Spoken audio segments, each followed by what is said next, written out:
பசுத்த மத்தேயு என்பவர் சுவிசேஷம் 24ஆம் அதிகாரம் 15ஆம் வசனத்தை வாசிக்கலாம். மேலும் பாழாக்கிற அருவருப்பை குறித்து தானியேல் தீர்க்கதரிசி சொல்லி இருக்கிறானே, வாசிக்கிறவன் சிந்திக்க கடவன். கர்த்தராகிய இயேசு கிறிஸ்து தானியேல் தீர்க்கதரிசியை பற்றி சொல்லுகிறார். இயேசு கிறிஸ்து பிறப்பதற்கு சுமார் 600 வருஷங்களுக்கு முன்பாக இந்த தானியேல் தீர்க்கதரிசி ஜீவித்தான். அவனுடைய காரியத்தை குறித்து இயேசு கிறிஸ்து இங்கே சொல்லுகிறார். அவனுடைய தீர்க்க தரிசனத்தை குறித்து சொல்லுகிறார். டேனியல் வாஸ் a prophet என்று சொல்லுகிறார். டேனியல் த ப்ராஃபட். டேனியல் ஒரு ஹிஸ்டாரியன் அல்ல, டேனியல் ஒரு பொலிட்டீஷியன் அல்ல, டேனியல் வாஸ் a prophet. ஹல்லேலூயா. தானியேல் ஒரு தீர்க்கதரிசி என்று கர்த்தராகிய இயேசு கிறிஸ்து சொல்லுகிறார். தானியேலுடைய தீர்க்க தரிசனங்களை வாசிக்கும் பொழுது சிந்திக்க கடவன் என்று இங்கே சொல்லியிருக்கிறார். Let him understand. இது அவனுடைய தீர்க்க தரிசனங்களை நம்ம அறிந்து கொள்ள வேண்டும் என்று கர்த்தராகிய இயேசு கிறிஸ்து நமக்கு ஞாபகப்படுத்துகிறார். நமக்கு அந்த தீர்க்க தரிசனத்தை குறித்த வெளிப்பாடு நமக்கு தேவை. அந்த தீர்க்க தரிசனத்தை குறித்து ஆவிக்குரிய வெளிப்பாடு நமக்கு தேவை. அதை சிந்திக்க கடவன், வாசிக்கிறவன் சிந்திக்க கடவன். அதை நம்ம சிந்திக்க வேண்டும் என்று கர்த்தராகிய இயேசு கிறிஸ்து சொல்லியிருக்கிறார். அதனால தான் நான் இன்னைக்கு தானியேல் தீர்க்கதரிசி குறித்து பேசுகிறேன். இன்னைக்கு முதலாவது பாகம், the mystery of the 4 kingdoms part 1. 4 ராஜ்யங்களை குறித்ததான ரகசியம் முதலாம் பாகத்தை இன்றைக்கு நம்ம தியானிக்க போகிறோம். தானியேல் நேபுகாத் நேச்சார் கண்ட சொப்பனத்துக்கு அர்த்தத்தை சொன்னான். சொப்பனத்தையும் அதன் அர்த்தத்தை சொன்னான். அதை நம்ம பாட்டு புஸ்தகத்தில் 2வது படத்தில் போட்டிருக்கோம். உலகத்தின் ராஜ்யங்களும் கிறிஸ்துவின் ராஜ்யம் என்றுதானே அந்த படத்தில் 2வது படத்தில் அது இருக்குது. முதலாவது ஆசரிப்பு கூடாரம், 2வது இந்த தானியேல் அந்த விளக்கம் கொடுத்து தானே அந்த சிலையை பார்க்கிறோம். அதெல்லாம் இந்த ஹெட்டு தலை பொன்னாக இருக்கிறது, அதனுடைய மார்பும் புயங்களும் வெள்ளியாக இருக்கிறது, வயிறு வெண்கலமாய் இருக்கிறது, வயிறும் தொடையும் வெண்கலம், இதோ 2 கால்களும் இரும்பு கால்கள், அவனுடைய பாதங்களிலே 10 விரல்கள் இருக்கிறது. அந்த 10 toes, அந்த பாதங்கள் இரும்பும் களிமண்ணுமாய் இருக்கிறது. கையால் பெயர்க்கப்படாத ஒரு கல் அந்த சிலையை மோதும் பொழுது அந்த சிலையானது தூள் தூளா மாறி காத்துல பறந்து இல்லாமலே போயிடுச்சு. ஆனால் அந்த கல்லோ பூமி எல்லாத்தையும் நிரப்பி விட்டது என்று அந்த அங்கே வாசிக்கும். ஹெட் பாபிலோன், தலை பாபிலோன் ராஜ்யமாய் இருக்கிறது. அதனுடைய செஸ்ட் அண்ட் ஆர்ம்ஸ், மார்பும் அந்த புயங்களும் அந்த என்னதென்றால் மீடோ பெர்சியன்ஸ் கிங்டம். அந்த வயிறு வெண்கலமாய் இருக்கிறது. அது கிரீக் கிங்டம், இதோ கிரேக்க ராஜ்யம். அதனுடைய இரும்பு கால்கள், 2 கால்கள் இரும்பாக இருக்கிறது, ரோம ராஜ்யம். இன்னைக்கு நம்ம பாதத்தின் நாட்களிலே இருக்கிறோம். பாதி இரும்பு பாதி களிமண், அயன் அண்ட் கிளே. இப்பொழுது கல் உருண்டு அது மோதும் பொழுது அந்த சிலையானது நொறுங்கி போகிறது. அந்த சிலை ஒரு காலம் காணப்படவே இல்லை, எல்லாமே நொறுங்கி போகிறது. பொன், வெள்ளி, வெண்கலம், இரும்பு, களிமண் எல்லாமே நொறுங்கி காற்றோடு காற்றா கலந்து காற்று அதை பறக்கடித்து தூளாக கொண்டு போய்விட்டது. நினைவில் அது வரப்போறதில்லை, மறுபடியும் அது காட்சியில தோன்ற போதில்லை. இந்த கல்லோ பெரிய பர்வதமாகி பூமியை நிரப்பி விட்டது. ஹல்லேலூயா. அந்த கல் தேவனுடைய ராஜ்யமாக இருக்கிறது. ஹல்லேலூயா. நம்ம தேவனுடைய ராஜ்யம் வர காத்திருக்கிறோம். எத்தனை பேர் காத்திருக்கிறோம்? இப்பொழுது இரும்பும் களிமண்ணுமான காலத்தில் இருக்கும். ஒரு கட்சி பவராக இருக்குது, இன்னொரு கட்சி வீக்காக இருக்குது. பாலிட்டிக்ஸ் தேவனுடைய அனுமதிக்கு சித்தம். அது தேவனுடைய அனுமதிக்கு சித்தமாக இருக்கிறது, தேவனுடைய பரிபூர்ண சித்தம் அல்ல. அவனோட ஒரு சர்டன் பீரியட் கொடுத்துருக்கிறார். அதனால இப்பொழுது இரும்பும் களிமண்ணுமான ஒரு காலம். ஒவ்வொரு நாட்டிலையும் எலெக்ஷன் வைக்கும் பொழுது ஒன்று ஸ்ட்ராங்கர் பார்ட்டி வீக்கர் பார்ட்டியை ஜெயிக்கிறது, இரும்பும் களிமண்ணும் இருக்கிறது. ஒன்றோடு ஒன்று ஒட்டாது. இதை எல்லாமே அழிஞ்சு போக வேண்டிய நேரத்தில் நம்ம இருக்கிறோம். பாதத்தின் நாட்களில் இருக்கிறோம். மனுஷனுடைய ராஜ்யமானது தலையிலிருந்து காலில் போகுது, ஆனால் தேவனுடைய ராஜ்யம் அதை காலில் இருந்து தலைக்கு போகுது. ஹல்லேலூயா. இதுதான் தேவனுடைய ராஜ்யம். இந்த தேவனுடைய ராஜ்யமானது என்றைக்கும் நிலைத்திருக்கும். மனுஷனுடைய ராஜ்யம் அழிஞ்சு போகும். நம்ம விதமான ஒரு நேரத்தில் இருக்கும். அதனால் கிறிஸ்தவங்க பாலிட்டிக்ஸில் தலையிடலாமா? மறுபடியும் பிறந்த கிறிஸ்தவர்கள் பரிசுத்தாவியை பெற்ற கிறிஸ்தவர்கள் பாலிட்டிக்ஸில் தலையிட மாட்டார். அது தேவனுடைய அனுமதிக்கு சித்தம். அதற்கு முடிவு உண்டு. நம்ம தேவனுடைய ராஜ்யத்தை சேர்ந்தவர்கள். ஹல்லேலூயா. அதனால இந்த ராஜ்யங்களுக்கு பின்னாலே ஒரு என்ன சொன்னால் ஒரு ஸ்பிரிட் இருக்கிறது. ஒவ்வொரு ராஜ்யமும் ஒரு ஸ்பிரிட்ஸாக இருக்கிறது. அதுக்கு பின்னால ஒரு ஸ்பிரிட் இருக்கிறது. கிரேக்க தேசத்து அதிபதி என்ன தடை பண்ணினான் என்று தூதன் சொல்லுகிறார். அந்த அசீரியா கிங்டம், பாபிலோனியன் கிங்டம், மேடோ பெர்சியன், அந்த கிரீக் கிங்டம் எல்லாத்துக்கும் பின்னால ஒரு ஸ்பிரிட் இருக்கிறது. ஈவில் ஸ்பிரிட் இருக்கிறது. அது டாமினேட் பண்ணி இன்னொன்று அழிச்சு போடுறது. அதுதான் நம்ம தானியேல் தீர்க்கதரிசி புத்தகத்தில் வாசிக்கிறோம். யோவான் வெளிப்படுத்தின விசேஷத்தில் இன்னும் அதை குறித்து அதிக இன்ஃபர்மேஷன் நமக்கு கொடுத்துருக்கிறார். இன்னும் தெளிவாக சொல்லியிருக்கிறார். நம்முடைய வாழ்க்கையில் நம்ம அதை நிறைவேறுவதை நம்ம காண்கிறோம். இது அதிகமான ஹிஸ்டரி உடையதாக இருக்கிறது. தீர்க்கதரிசன நிறைவேறுதல் சரித்திரத்து சம்பந்தப்பட்டது, ஆவிக்குரிய வெளிப்பாடும் இருக்கிறது. அதனால நீங்க மனசுல நல்ல மாதிரி வச்சு கொடுங்க. அதனால அருமையான கடைசியா எவர்லாஸ்டிங் கிங்டம், தேவனுடைய ராஜ்யமானது ஸ்தாபிக்கப்படுகிறது. Who was Daniel? தானியேல் யார்? தானியேல் கிங் ஃபேமிலியை சேர்ந்தவன், ராஜ குடும்பத்தை சேர்ந்தவன், ராயல் ஃபேமிலியை சேர்ந்தவன், யூதா தேசத்தை சேர்ந்தவன். தானியேல் 605 வருஷம் கிறிஸ்து பிறப்பதுக்கு 605 605 BC. இதை தானியேல் அப்பொழுது அவனுக்கு வயசு 15 வயசு. 15 வயசா இருக்கும் பொழுது நேபுகாத் நேச்சார் அவன் எருசலேமின் மேல் படையெடுத்து தானியேலையும் அவனுடைய நண்பர்கள் இன்னும் அநேகரை சிறை கைதிகளாக பாபிலோனுக்கு கொண்டு சென்றான். Daniel, then a teenager, was deported to Babylon, the capital city of the kingdom of Babylonia. எப்பொழுது கொண்டு போகப்பட்டான்? கிமு 605. நேபுகாத் நேச்சார் தேவனுடைய ஆலயத்திலிருந்து இந்த பொற்பாத்திரங்களை எல்லாம் எடுத்து கொண்டு போய்விட்டார். இத தேவனுடைய ஆலயமானது இடிக்கப்பட்டது. அந்த பாபிலோனிலே தானியேல் இருக்கும் பொழுது தன்னை தீட்டுப்படுத்தலாகாது என்று அவன் கர்த்தருக்கு பொருத்தனை செய்தான். ஆமென். faithful prophet of the Lord, தேவனுக்கென்று உண்மையான ஒரு தீர்க்கதரிசியாக இருந்தான். he never lost his faith. அவன் தன்னுடைய விசுவாசத்தை இழந்து போகவில்லை. remain true and no compromise. அவன் கர்த்தருக்கென்று உண்மையா இருந்தான். எவ்விதத்திலும் அந்த பாபிலோனிய காரியங்களோடு கூட ஒத்து போகவில்லை. ஹல்லேலூயா. இன்னைக்கு நம்ம உலகத்தில் இருக்கிறோம். நம்ம உலகத்தின் காரியங்களோடு ஒத்து போவதில்லை. நம்ம வீட்டில் டிவி வைப்பதில்லை. யாராவது டிவி வச்சிருந்தா நீங்க உலகத்தோடு ஒத்து போறீங்க, பாவத்தோடு ஒத்து போறீங்க. தேவனுடைய ராஜ்யத்தில் பிரவேசிக்க முடியாது. உங்களுடைய வாழ்க்கை மாய்மாலமான வாழ்க்கையா இருக்கும். அதனால நம்ம உலகத்தின் காரியங்களோடு கூட ஒத்து போவதில்லை. கம்ப்யூட்டர் வைத்தாலும் தேவையில்லாத காரியங்களை நம்ம பார்ப்பதில்லை. அதுல சகல விதமான அசுத்தங்களும் இருக்கிறது. நெட்ல எல்லா விதமான காரியங்களும் இருக்கிறது. அப்படி நம்ம செய்வோம் என்றால் நம்ம தானியேல் கிடையாது. பாபிலோன்ல எவ்வளவு பாவங்கள் இருந்தது, எவ்வளவு உலக சிற்றின்பங்கள் இருந்தது, அதோடு கூட அவன் ஒத்து போகாதபடி கர்த்தருடைய வார்த்தைக்காக ஸ்டாண்ட் பண்ணினான். ஹல்லேலூயா. ஜெபம் பண்ணுவதை அவன் நிறுத்தவில்லை. சிங்க கதியிலே அவனை போட்டாலும் ஜெபம் பண்ணுவதை நிறுத்தவில்லை. ஹல்லேலூயா. இவ்விதமாக தேவனுக்கென்று உத்தமமா ஜீவித்தான். அவனுக்கு தானியேலுக்குள்ளே விசேஷித்த ஆவி இருந்தது. ஹல்லேலூயா. இந்த கடைசி காலத்திலே நம்ம பாபிலோன்ல இருக்கிறோம். பாபிலோன் என்றால் குழப்பம் என்று அர்த்தம். Babylon means confusion. இந்த உலகம் இன்னைக்கு குழப்பத்தின் உலகமாக இருக்கிறது. எல்லாரும் மூளை குழம்பி போய் இருக்கிறாங்க. காலையில இருந்து சாயங்காலம் வரைக்கும் இதை தெரிந்து கொள்ளலாமா, இதை தெரியக்கூடாதா, எப்பவுமே உங்களுக்கு சூசிங் தான். ஒரு காலத்துல இப்படி இல்லை. இதை செய்யலாமா, அதை செய்யக்கூடாதா, இங்க போகலாமா, போகக்கூடாதா, இதை படிக்கலாமா, படிக்க கூடாதா, ஒவ்வொரு நேரமும் நீங்க சூஸ் பண்ண வேண்டியதா இருக்கு. காலையில சர்ச்சுக்கு வரலாமா, வரக்கூடாதா, எல்லாமே இப்பொழுது சூஸ் பண்ற ஒரு காலத்துல இருக்கு. அதுல மூளை குழப்பம் ஆயிப்போம். படிக்கிற பிள்ளைகளுக்கு என்ன பாடத்தை எடுக்கிறது, +2 முடிச்சாச்சுன்னா அதுக்கு பிறகு என்ன குரூப் எடுப்பது, என்ன பாடம் செலக்ட் பண்ணுது, மூளையே குழம்பி போகும். பேரண்ட்ஸுக்கே குழம்பி போகும்.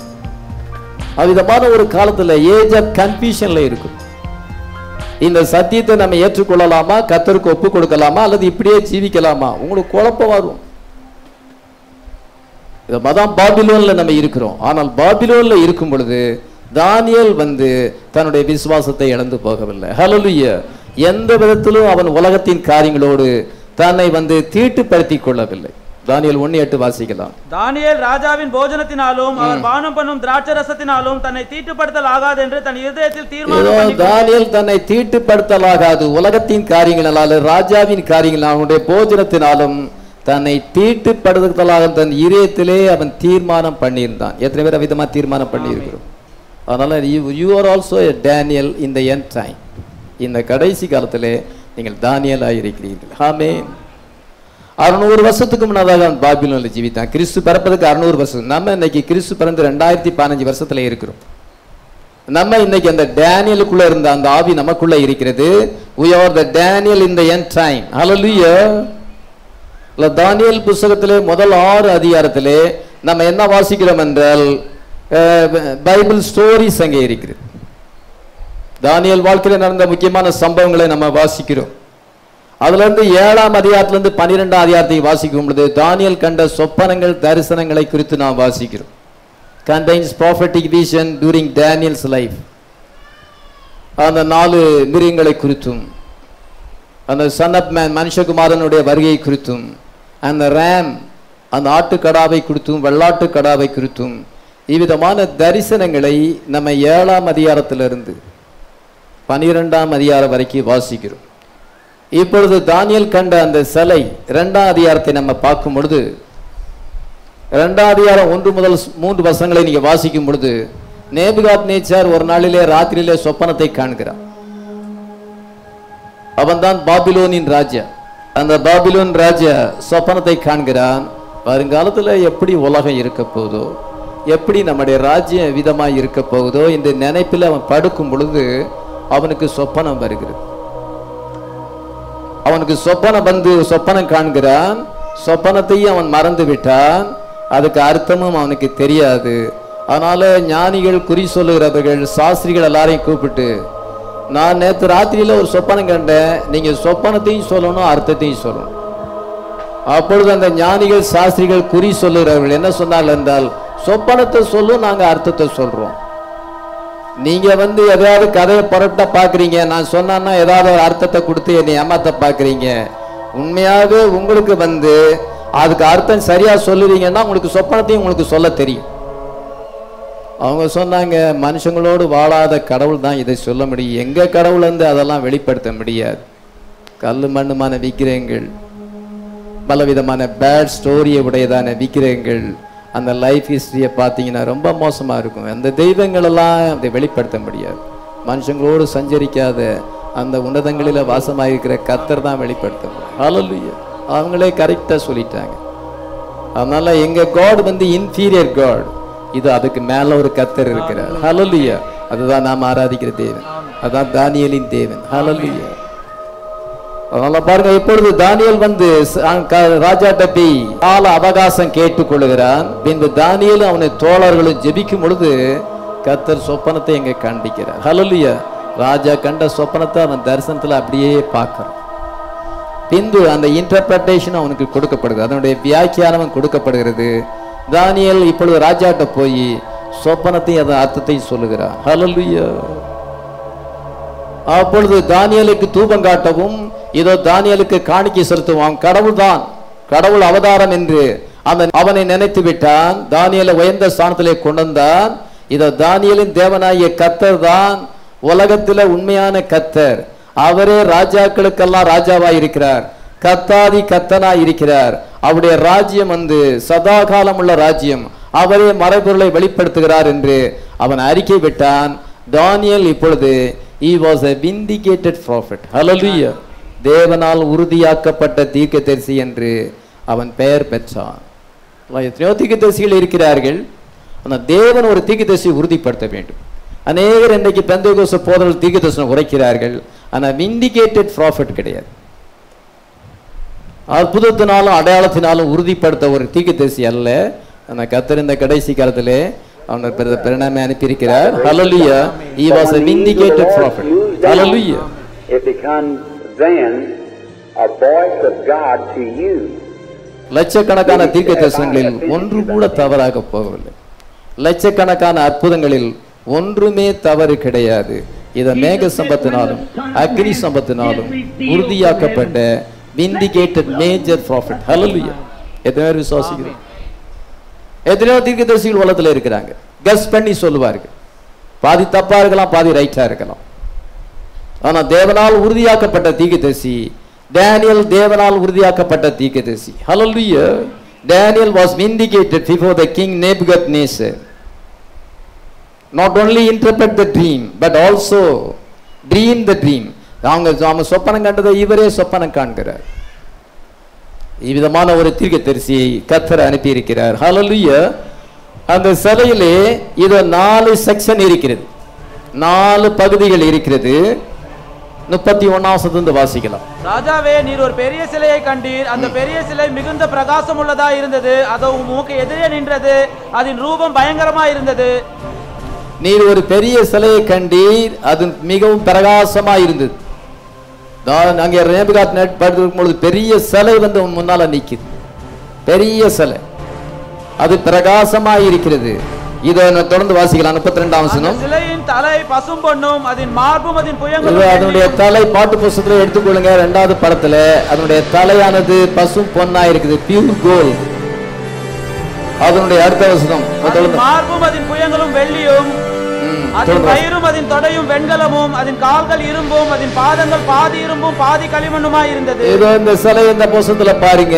இதை நீங்க உங்க புஸ்தகத்துல பார்க்கும் பொழுது தலை வந்து பசும் பொன், அதனுடைய மார்பும் புயங்களும், அதனுடைய கரங்களும் சில்வர், அதனுடைய வயிறு வந்து தொடையும் வந்து பிராஸ், அதன் பின்பு அதனுடைய லெக் வந்து அயன், அதனுடைய ஃபீட் வந்து அயன் அண்ட் கிளே. இவ்விதமாக ஒரு சொப்பனத்தை நீர் கண்டீர் என்று சொல்லுகிறார். Daniel interpreted the dream. இதோ தானியேல் அதன் பின்பு அதுக்கு விளக்கம் கொடுக்கிறான். அதை பின்னால் இருக்க வசனத்துல நீங்க வாசிக்க முடியும். ஆனால் தானியேல் வந்து எல்லாத்தையும் விளக்கம் கொடுக்கிறான். இருந்தாலும் அவனுடைய காலத்திலே எல்லாமே பரிபூரணமாக வெளிப்படல. ஹல்லேலூயா. இந்த கடைசி காலத்தில் தான் வெளிப்பட்டது. ஆமென். அதன் பின்பு அந்த தானியேல் வந்து 7ஆம் அதிகாரத்திலே முதல் 7 வசனங்களை நம்ம வாசித்தோம். அவன் என்ன செய்யறான் என்றால், அங்கே அவன் ஒரு சொப்பனமும் தரிசனமும் காண்கிறான். அங்கே 4 மிருகங்களை பார்க்கிறான். அதுவும் அந்த பாட்டு புஸ்தகம் இருக்கிறது. முதலாவது சிங்கம், அதுக்கு கழுகின் சட்டைகள் இருக்கிறது, முதலாவது கண்ட மிருகம். 2வது மிருகம் வந்து கரடி. அது வந்து வாயில 3 விலா எலும்புகளை கவி கொண்டிருக்கிறது. அது ஒரு பக்கமாக சாய்ந்து நிற்கிறது. வாயில 3 விலா எலும்புகளை கவி கொண்டிருக்கிறது. 3வது மிருகம் லெப்பர்ட். இது சிவிங்கி, அதுக்கு 4 ரெக்கைகள் இருக்கிறது, அதுக்கு 4 தலைகளும் இருக்கிறது என்று சொல்லப்பட்டிருக்கிறது. அதன் பின்பு வந்து ஒரு பயங்கரமான ஒரு மிருகம், டெரிபிள் பீஸ்ட். அந்த டெரிபிள் பீஸ்ட் பார்க்கும் பொழுது அவனால் அதுக்கு விளக்கம் சொல்ல முடியல. அதுக்கு 10 கொம்புகள் இருந்தது என்று சொல்லப்பட்டிருக்கிறது. ஹல்லேலூயா. இந்த 4 மிருகங்களும் இந்த சிலையோடு சம்பந்தப்பட்டது. அதனால தான் நம்ம படத்தை பக்கத்துல போட்டு, இது தானியேல் 2ஆம் அதிகாரம், இது தானியேல் 7ஆம் அதிகாரம். 4 kingdoms, the mystery of the 4 kingdom. இந்த 4 ராஜ்யங்களுடைய ரகசியம் என்ன என்பதை தான் நம்ம தியானிக்கிறோம். தானியேலுக்கு எல்லாம் வெளிப்பட்டாலும் 4வது மிருகத்தை குறித்து அவனுக்கு நல்ல மாதிரி அவனுக்கு புரியல. இதனால அவன் கர்த்தரிடத்துல கேட்கும் பொழுது, நீ அதை புதைபொருளா வையி, கடைசி காலத்துல அது வெளிப்படும் சொல்றாரு. ஹல்லேலூயா.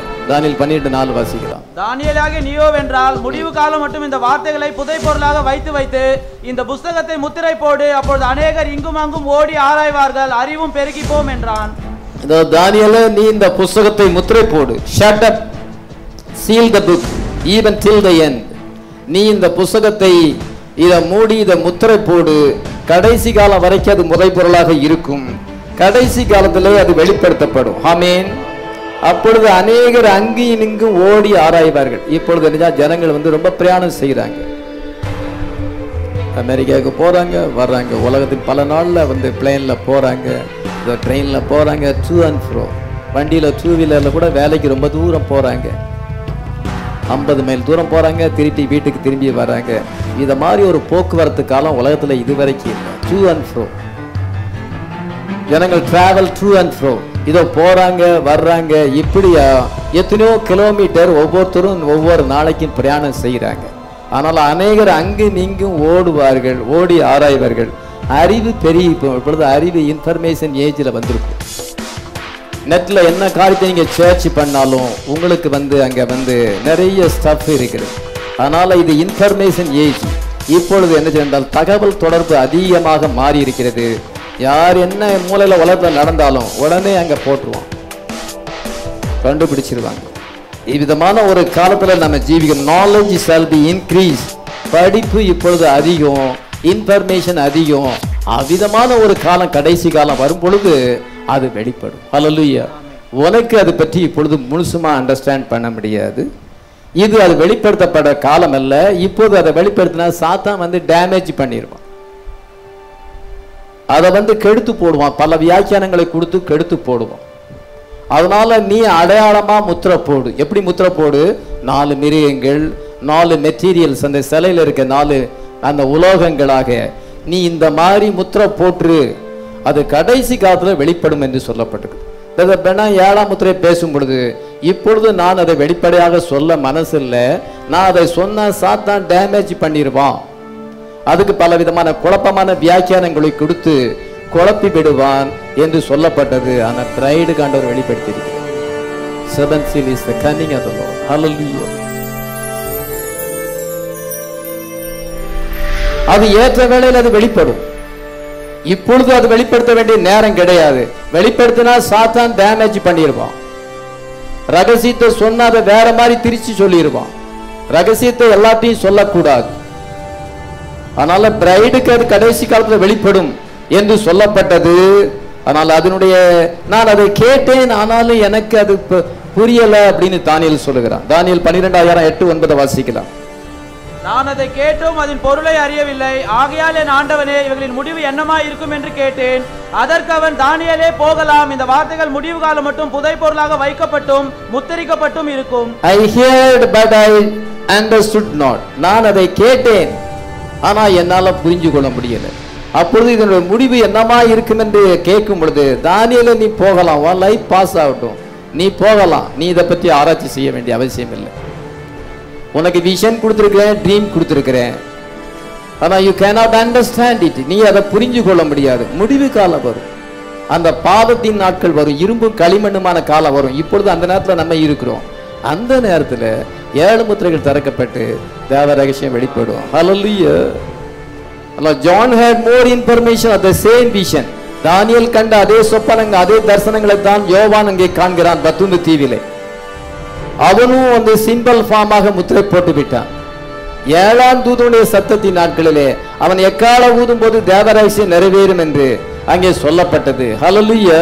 நம்ம இன்னைக்கு 7ஆம் தூதனுடைய சத்தத்தின் நாட்களில் இருக்கிறோம். இப்பொழுது மிஸ்ட்ரி நமக்கு ரிவீல் ஆகியிருக்கிறது. ஆமென். டினாமினேஷன் பீப்புள் பிரசங்கம் பண்ணுவாங்களா? டேனியலையும் பிரசங்கம் பண்ணுவாங்க, வெளிப்படுத்தும் விசேஷம் பிரசங்கம் பண்ணுவாங்க, கொஞ்சம் கஸ் ஒர்க் பண்ணுவாங்க, கொஞ்சம் அறகுறையா சொல்லுவாங்க. நமக்கு கிளியர் பிக்சர் ஆண்டவர் காமிக்கிறார். ஹல்லேலூயா. ஏனென்றால் அந்த வார்த்தையின் வெளிப்பாடு 7ஆம் தூதனுக்கு தான் வர வேண்டும்.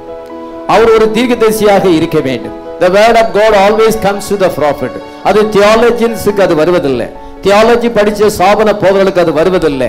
அதனால அவங்க சரியான விளக்கம் கொடுக்க முடியாது.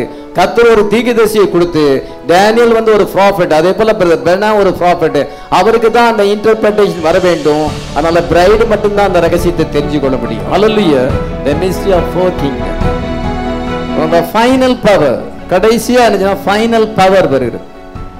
கடைசியா ஃபைனல் பவர். இந்த எல்லா பவரும் மொத்தம் 3 பவர் இருக்கிறது. அரசியல் வல்லமை, மத வல்லமை, அதன் பின்பு பிசாசின் வல்லமை. இந்த 3 வல்லமைகள் உலகத்தில் இருக்குது. இதெல்லாமே ஈவில் ஸ்பிரிட். ஹோலி ஸ்பிரிட் அதுக்கு ஆப்போசிட்டா இருக்கு. நமக்கு தான் ஒரு பரிசுத்தாவின் வல்லமையை கொடுத்திருக்கிறார். ஹல்லேலூயா. உலகத்துல 3 விதமான சாத்தான் 3 விதமான வல்லமையில இருக்கிறான். Political power, religious power, demonic power. இந்த 3 வல்லமைகளும் கடைசி நேரத்தில் ஒன்றா சேர்ந்து அந்தி கிறிஸ்துவிலே அது பரிபூர்ணப்படும் பொழுது உலகத்துல என்ன வரும்? ட்ரிபிலேஷன் பீரியட் வரும், மகா உபத்திர காலம் வரும். அதெல்லாம் ஒன்று சேர்ந்துடும். இப்பொழுது அது ஒன்று சேர்ந்து கொண்டு வருகிறது. இப்ப அரசியலும் மதமும் ஒன்று சேர்ந்து கொண்டு வருகிறது. அதனால அரசியல் வேற, மதம் வேற, ரெண்டும் ஒன்னா சேரும் பொழுது அது ஆபத்து. அதனால political power, religious power, demonic power, இன்னைக்கு கடைசி நேரத்தில் ஒன்று சேரும் ஆன்டி கிரைஸ்ட் வரும் பொழுது ட்ரிபுலேஷன் மகா உபத்திர காலம் வரும். அப்பொழுது நீங்க இங்கே இருக்க மாட்டீங்க. ஹல்லேலூயா. பசுத்தாவினவங்களை மேலே கொண்டு செல்லும். ஹல்லேலூயா. சாத்தான் என்ன சொல்லுகிறான் என்றால், இந்த உலகத்தின் ராஜ்யங்கள் எல்லாம் எனக்கு கொடுக்கப்பட்டிருக்கிறது. இந்த என்றால் இந்த ராஜ்யமும் அதனுடைய மகிமை எனக்கு கொடுக்கப்பட்டிருக்கிறது. யாருக்கு எனக்கு இஷ்டமானவனுக்கு நான் அதை கொடுக்கிறேன் அப்படின்னு சாத்தான் இயேசு கிறிஸ்து சொல்லுகிறான். லூக்கா 4:6 வாசிக்கலாம். இவைகள் எல்லாவற்றின் மேலும் உள்ள அதிகாரத்தையும் இவைகளின் மகிமையையும் உமக்கு தருவேன். இவைகள் எனக்கு ஒப்பு கொடுக்கப்பட்டிருக்கிறது. எனக்கு இஷ்டமானவனுக்கு இவைகளை கொடுக்கிறேன். இத சாத்தான் இயேசு கிறிஸ்து சொல்லுகிறான். இயேசு கிறிஸ்து அப்படிலாம் இல்லைன்னு சொல்லல.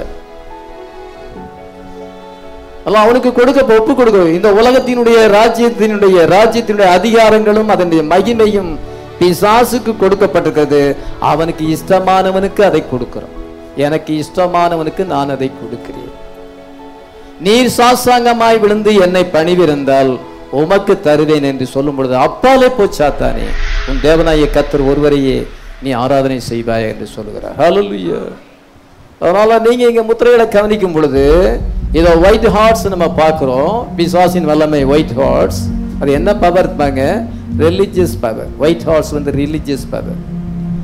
அதன் பின்பு நீங்க அங்க ரெட் ஹார்ட்ஸ் நீங்க பார்க்கும் பொழுது ரெட் ஹார்ஸ்ல அவன் போகிறான். இரண்டாம் முத்திரையை உடைக்கும் பொழுது சிவப்பு நிறமுள்ள ஒரு குதிரை புறப்பட்டது. அதன் மேல் ஏறி இருந்தவன் பூமியில் ஒருவர் கொலை செய்யத்தக்கதாக சமாதானத்தை பூமியிலிருந்து எடுத்து போடும்படியான அதிகாரம் கொடுக்கப்பட்டது. ஒரு பெரிய பட்டயமும் அவனுக்கு கொடுக்கப்பட்டது. அது என்ன பவர் இது? அது ரெட் ஹார்ஸ் பொலிட்டிக்கல் பவர். அரசியல் வல்லமை உடையவனாக சாத்தான் புறப்பட்டு போனான். அதன் பின்பு அவர் மூன்றாம் முத்திரையை உடைக்கும் பொழுது மூன்றாம் ஜீவன் நீ வந்து பார் என்று சொல்ல கேட்டேன். நான் பார்த்தபோது கருப்பு நிறமுள்ள ஒரு குதிரையை கண்டேன். அதில் ஏறி இருந்தவன் தராசை பிடித்திருந்தான். ஒரு பணத்துக்கு 1 படி கோதுமை என்றும் ஒரு பணத்துக்கு 3 படி வார்கோதுமை என்றும் எண்ணெயின் திராட்சரசத்தையும் சேதப்படுத்தாது என்று 4 ஜீவன்களின் மத்தியில் இருந்து உண்டான ஒரு சத்தத்தையும் கேட்டேன். அவன் தராசை பிடித்திருக்கிறான். Black horse. பிளாக் எது குறிக்கிறது? Demon power. இன்னைக்கு 4வது குதிரை இந்த 3 கலர் மிக்ஸ் ஆகுது. ஒயிட், ரெட், பிளாக் எல்லாம் மிக்ஸ் பண்ணுனா அந்த 3 கலரை மிக்ஸ் பண்ணா பேல் கலர் வரும். அவர் 4ஆம் முத்திரையை உடைக்கும் பொழுது வெளிப்படுத்தல் 6:7-8 நீங்க வாசிக்கும் பொழுது மங்கின நிறமுள்ள ஒரு குதிரையை கண்டேன். அதன் மேல் ஏறிந்தவனுக்கு மரணம் என்று பெயர். பட்டயத்தினாலும் பஞ்சத்தினாலும் சாவினாலும் பூமியின் துஷ்டங்களினாலும் பூமியின் காற்பண்புகளை கொலை செய்யும்படி அவைகளுக்கு அதிகாரம் கொடுக்கப்பட்டது. பாருங்க, 4வது குதிரையில இன்னைக்கு பிரயாணம் பண்ணிக்கலாம். எல்லா கலரும் மிக்ஸ் ஆயிருக்கு. Anti Christ spirit. அது ஒரு குதிரை கிடையாது, அது ஒரு பவர். அது பின்னால ஒரு ஈவில் ஸ்பிரிட் இருக்கிறது. அதனால தானியேல் அந்த மிருகங்களை பார்க்கும் பொழுது முதலாம் மிருகம் சிங்கமாய் இருந்தது, 2ஆம் மிருகம் கரடியாய் இருந்தது, 3ஆம் மிருகம் லெப்போர்டு, இது சிவிங்கி, 4வது மிருகமானது பயங்கரமான ஒரு மிருகம். இதெல்லாம் பார்க்கும் பொழுது சண்டே ஸ்கூல் பிள்ளைகளுக்கு ஏதோ பிக்சர் காமிச்ச மாதிரி அர்த்தமா? அப்படியா பார்த்தா இல்ல, அந்த மிருகங்கள் பயங்கரமா இருந்தது. ஹல்லேலூயா. அந்த மிருகங்களுக்கு பின்னால ஒரு ஈவில் ஸ்பிரிட் இருக்குது. அந்த ஸ்பிரிட் ஒன்று மேற்கொள்ளும். இந்த மிருகம் அந்த மிருகத்தை ஜெயிக்குது, அந்த மிருகம் இந்த மிருகத்தை ஜெயிக்குது. கடைசியா பேல் ஹார்ஸ். அவன் அவிதமான மிருகங்களை காணும் பொழுது இதோ யோவான் வெளிப்படுத்தின விசேஷத்துல இவ்விதமான 2000 வருஷத்துல இப்படியமாக பிசாசு அங்கே டிராவல். ஒரே பிசாசு தான் ஆன்டி கிரைஸ்ட் குதிரைகளை மாற்றிக் கொள்ளுகிறான். அதே போல சாட்டானிக் ஸ்பிரிட் தான் அவன் ஒவ்வொரு மிருகங்களுக்குள்ளாக புகுகிறான். சிங்கத்துக்குள் இருந்தவன் கரடிக்குள்ள புகுறான். கரடி என்ன சென்றால் அதன் பின்பு என்ன செய்யறான்? சிவிங்கி. அதன் பின்பு பெரிதும் பயங்கரமான மிருகமாக இரும்பு பற்கள் அதுக்கு கொடுக்கப்பட்டது. எல்லாத்தையும் நொறுக்கி சதைச்சி மீதி இருக்கிற காலால மிதிச்சு போடும். அவ்வளவு பயங்கரமான மிருகத்தை பார்க்கும் பொழுது சண்டே ஸ்கூல் காண்பிக்கிற பிக்சர்ஸ் என்னவென்றால் என்ன சென்றால் இது என்ன சென்றால் pictures of beast and men and looking animals. He saw spirits. இதோ அவன் ஆவிகளை பார்க்கிறான். Political power, religious power, demonic power அது பின்னால இருக்கு. சாத்தான் அந்த 3 வல்லமைகளை உடையவனாக இருக்கிறான். அந்த 3 வல்லமையில் உடையவனாக அந்த மிருகங்களுக்குள்ளே அவன் வாசம் பண்ணுகிறான். அந்த மிருகங்கள் வந்து என்ன செய்ய என்றால் ஒன்றை ஒன்று அது மேற்கொள்ளுறதை நம்ம பார்க்கிறோம். உபத்திர காலம் வருவதற்கு முன்னதாக இந்த எல்லா பவர் டெமனிக் பவர் ஒன்றாக சேர்ந்து உலகத்துல மிகுந்த உபத்திர காலத்தை கொண்டு வரும். ஆனா நம்ம மேல போயிருப்போம். Hallelujah. The final power before tribulation will be a church system with all three triple anointing. ஒரு சர்ச் வந்து உலகத்தை ஆளுகை செய்யும். கத்தோலிக்க சர்ச் வந்து உலகத்தை ஆளுகை செய்யும். அது ஒரு சர்ச் சிஸ்டத்துக்குள்ளாக இந்த 3 பவரும் வந்து ரோம அந்த சபையானது உலகத்தை ஆளுகை செய்யும். அவனுக்கு ட்ரிபிள் அனாயிண்டிங் ட்ரிபிள் கிரவுன் அவனுக்கு கொடுக்கப்படுது. அதனால பாருங்க, பொலிட்டிக்கல் பவர் அந்த ரிலிஜியஸ் பவர் சேரும் பொழுது கர்த்தருடைய பிள்ளைகளுக்கு அது உபத்திர காலமாயிரும். ரெண்டு தனித்தனியா இருக்கணும். இந்த ரெண்டு யுனைட் ஆகுது. அதோடு சேர்ந்து டெமனிக் பவர் சேரும் பொழுது உலகம் வந்து ரொம்ப மோசமான நிலைமைக்கு போய், ஆனா இவ்விதமாக என்ன செய்தால் சேரும் பொழுது அது ரொம்ப கோபகரமாக, அது ரொம்ப ரேஜிங்காக, ஆக்ரோஷமாக அது மாறுகிறது. ரத்த வெள்ளம் ஓடுகிற அளவுக்கு அது மாறும். இருக்கிறதுலேயே பெரிய ஏதஞ்ச பிரச்சனை வந்தால் மத பிரச்சனை தான். உலகத்திலே மத கலவரம் தான் பெரிய கலவரம். ரத்தம் சிந்துவது மத கலவரங்கள் தான். சின்ன சின்ன ஆறுகள் எல்லாம் வந்து ஒரு பெரிய ஆற்றுல கலக்கும் பொழுது, மழை அதிகமாய் பெய்யும் பொழுது ஆறுகள் எல்லாம் ஒரு பெரிய ஆற்றுல கலந்தா வெள்ளம் பெருக்கெடுத்து ஓடும். அதே போல பலவிதமான இசங்கள், பலவிதமான மதங்கள் எல்லாம் ஒன்று சேரும் பொழுது என்ன ஏற்படுது என்றால் ரேஜிங் ரிவராக ஃப்ளட் அங்கே வருது. வெள்ள பெருக்கு ஏற்பட்டு ஆக்ரோஷமாக அது போகுது. சாத்தான் எல்லா பவரையும் காம்பினேஷன் பண்ணுகிறான். இதாவது என்றால் அந்த சிவப்பு குதிரை, அந்த வெள்ளை குதிரை, சிவப்பு குதிரை, கருப்பு குதிரை மூணையும் மிக்ஸ் பண்ணும் பொழுது மங்கின நிறமுள்ள குதிரை பேல் ஹார்ஸ் வருகிறது. இப்பொழுது யுனைட்டிங் டைம் ஆகியிருக்கிறது. இந்த 3 பவரும் இந்த 3 வல்லமைகளும் இணைய வேண்டிய நேரத்தில் நம்ம இருக்கிறோம். ஆனால் இயேசு கிறிஸ்து உலகத்தில் வரும் பொழுது உலகப்பரமான ராஜ்யத்தை ஸ்தாபிக்க வரவில்லை. ஹல்லேலூயா. இயேசு கிறிஸ்து இந்த உலகத்தில் வந்தார். தேவன் மாம்சத்திலே வெளிப்பட்டார். God manifested in flesh. தேவன் வந்து வானத்தையும் பூமியும் உண்டாக்கின கர்த்தர் மாம்சத்திலே வந்தார். இயேசு என்னும் நாமத்திலே அவர் வரும் பொழுது அவர் எதற்காக வந்தார்? இவர் உலகப்பரமான ராஜ்யத்தை ஸ்தாபிக்க வந்தாரா? இல்லை. அவர் எதற்காக வந்தார்? பிலாத்து என்ன சொல்லுகிறார்? யோவான் 18:36. இயேசு பிரதியுத்தரமாக, என் ராஜ்யம் இவ்வுலகத்திற்குரியதல்ல.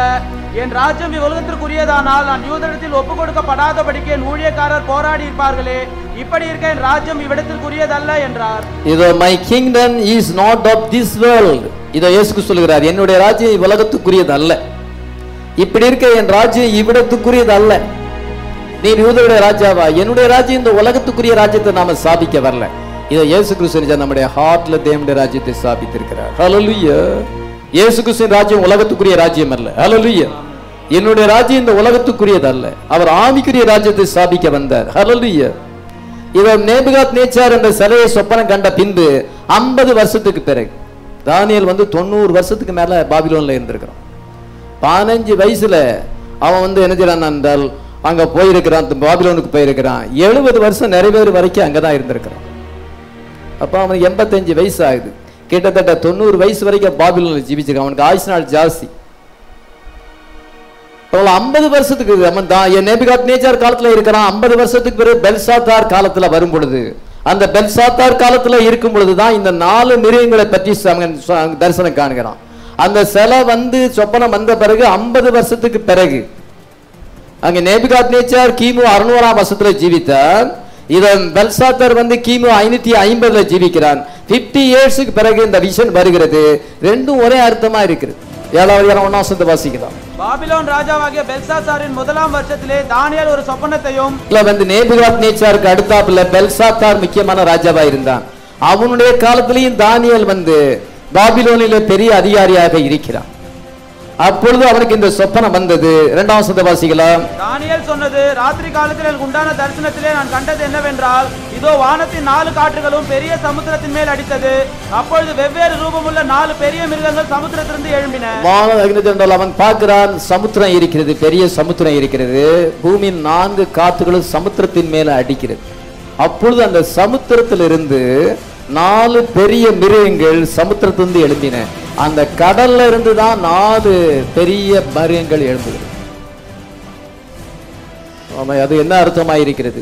விந்து எது கடையாமலா இருக்குன்னா winds of war and conflict. அந்த காற்று வந்து கலகத்தையும் யுத்தத்தையும் குறிக்கிறது. கடல் எதை குறிக்கிறது என்றால் அது ஜனங்களையும் ஜாதிகளையும் ஜன கூட்டங்களையும் பாசைக்காரனையும் குறிக்கிறது. ஆமீன். வெளிப்படுத்தல் 17:5 நீங்க வாசிக்கும் பொழுது அந்த வேசி உட்கார்ந்திருக்கிற திரளான தண்ணீர்களை கண்டாயே, அவைகள் ஜனங்களும் கூட்டங்களும் ஜாதிகளும் பாசைக்காரருமே. தண்ணீர் என்று சமுத்திரம் என்று சொல்லும் பொழுது அது ஜன கூட்டத்தை குறிக்கிறது. சமுத்திரம் போல ஜனங்கள் வந்தாங்க அந்த கூட்டத்துக்கு, அலை அலையா மக்கள் வந்தார்கள்னா அந்த சமுத்திரம் எதை குறிக்கிறது? திரளான கூட்டமான ஜனங்கள், அநேக பாசைக்காரர்கள். ஹல்லேலூயா. இந்த 4 அந்த கடல் மேல ஜனங்கள் மேல வார் அண்ட் கான்ஃப்ளிக்ட் கலகங்கள் ஏற்படும் பொழுது இந்த 4 பீஸ்ட்கள் 4 வல்லமைகள், பிசாசின் வல்லமைகள், political, religious and demonic power அந்த மிருகங்களுக்கு பின்னாலே இருக்கிறது. அந்த மிருகங்கள் அங்கே தோன்றுகிறது. ஹல்லேலூயா. வெளிப்படுத்த விசேஷம் 7ஆம் அதிகாரம் 1 முதல் சில வசனங்களை நீங்க வாசிக்கும் பொழுது அங்க என்ன சொல்லப்பட்டிருக்கு என்றால், இவைகளுக்கு பின்பு பூமியின் 4 திசைகளில் 4 தூதர்கள் நின்று பூமியின் மேலாது சமுத்திரத்தின் மேலாது ஒரு மரத்தின் மேலாது காற்று அடியாதபடி பூமியின் 4 காற்றுகளை பிடித்திருக்க கண்டேன். அந்த காற்று எதை குறிக்கிறது?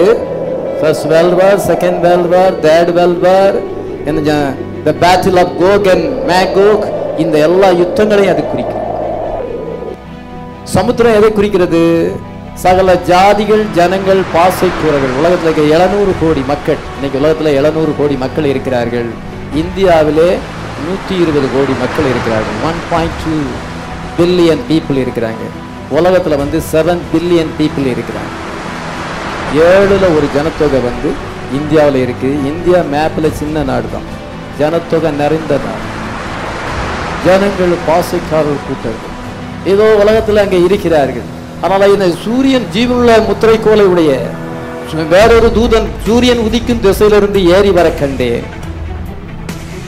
அவன் பூமியை சமுத்திரத்தையும் சேதப்படுத்துவதற்கு அதிகாரமுடைய அந்த 4 தூதர்களை நோக்கி, நாம் நமது தேவனுடைய ஊழியக்காரருடைய நெற்றியிலே முத்திரை போட்டு தீரும் வரைக்கும் சமுத்திரம் பூமியையும் சமுத்திரத்தையும் மரங்களையும் சேதப்படுத்தாது மகா சத்தமிட்டு கூப்பிட்டார். சூரியன் உதிக்கும் திசையிலிருந்து ஒரு தூதன் வருகிறார். அது யார் சொல்லுங்க பார்க்கலாம்? Lord Jesus Christ. ஹல்லேலூயா. அவர் ஜீவனுள்ள முத்திரை கோலை உடையவராக வருகிறார். Sealing angel. ஹல்லேலூயா. என்ன முத்திரை? பரிசுத்தாவின் முத்திரை. ஹல்லேலூயா. பரிசுத்தாவின் முத்திரை போடும்படியாக இத கர்த்தராகிய இயேசு கிறிஸ்து என்றைக்குமே சூரியன் உதிக்கும் திசையிலிருந்து தான் வருகிறார். அவர் நீதியின் சூரியனாக இருக்கிறார். ஹல்லேலூயா. முத்திரை போடப்பட்டவருடைய தொகையை சொல்ல கேட்டேன். இஸ்ரவேல் புத்திரின் சகல கோத்திரம் முத்திரை போடப்பட்டவர்கள் 144,000 பேர். ஒவ்வொரு கோத்திரிலும் 12,000 பாருங்க. அது 1,44,000 யூதர்களை குறிக்கிறது. பின்பு நீங்க 9ஆம் வசனத்தை வாசிக்கும் பொழுது இவைகளுக்கு பின்பு என்றால் இதோ சில ஜனங்களிலும் சில ஜாதிகளிலும் அங்கே கோத்திரங்களிலும் ஜனங்களிலும் பாசைக்கால் வந்து ஒருவரும் எண்ணக்கூடாதமான திரளான கூட்டத்தார் வெள்ளை அங்கி தரித்து தங்களுடைய குறித்தோளில பிடித்து கொண்டு சிங்காசனமாகும் அங்க மூப்பர்களுக்கு ஜீவனுக்கும்பாக நிற்க கண்டேன், ஆட்டுக்குட்டியானுக்கும்பாக நிற்க கண்டேன் என்று சொல்லப்படும். இது வந்து உலகமெங்கில் இருக்கிற சகல ஜாதிகளிலும் முத்திரை போடப்பட்டவர்கள். ஹல்லேலூயா. இப்பொழுது என்ன செய்தால் அந்த காற்றை பிடி அந்த வீசாதபடி நீங்க வந்து அதை இழுத்து பிடிங்கன்னு சொல்லும் பொழுது முதலாம் உலக யுத்தமானது நவம்பர் மாதம் 11ஆம் மாதம் 11ஆம் தேதி 11 மணிக்கு 1918ஆம் வருஷம் அங்கே திடீரென்று நின்று போனது. அது யார் கமாண்ட் பண்ணா? அமெரிக்கா கமாண்ட் பண்ணதா? இங்கிலாந்து கமாண்ட் பண்ணதா? அல்லது ரஷ்யா கமாண்ட் பண்ணதா? யார் கட்டளை கொடுத்தாங்க யுத்தத்தை நிறுத்தும்படி? ஒருத்தரும் கட்டளை கொடுக்கல. திடீர்னு அது வந்து நின்று போச்சு. 11ஆம் மாசம் 11ஆம் தேதி 11ஆம் மணிக்கு இரவு 11வது மணிக்கு 1918ல அந்த யுத்தம் திடீரென்று ஸ்டாப் ஆகிவிட்டது. யாரு?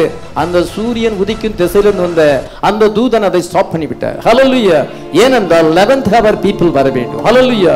11ஆம் மணி வேளை அந்த இஸ்ரவேல் ஜனங்கள் தங்களுடைய ப்ராமிஸ் லேண்டுக்கு வரணும். இன்னைக்கு 11ஆம் மணி கிறிஸ்தவர்கள் நம்ம இன்னைக்கு தோட்டத்துக்கு வர வேண்டும், ப்ராமிஸ் வேர்டுக்கு வர வேண்டும். அதனால வேர்ல்டு வார் ஃபர்ஸ்ட் அங்கே நின்று விட்டது.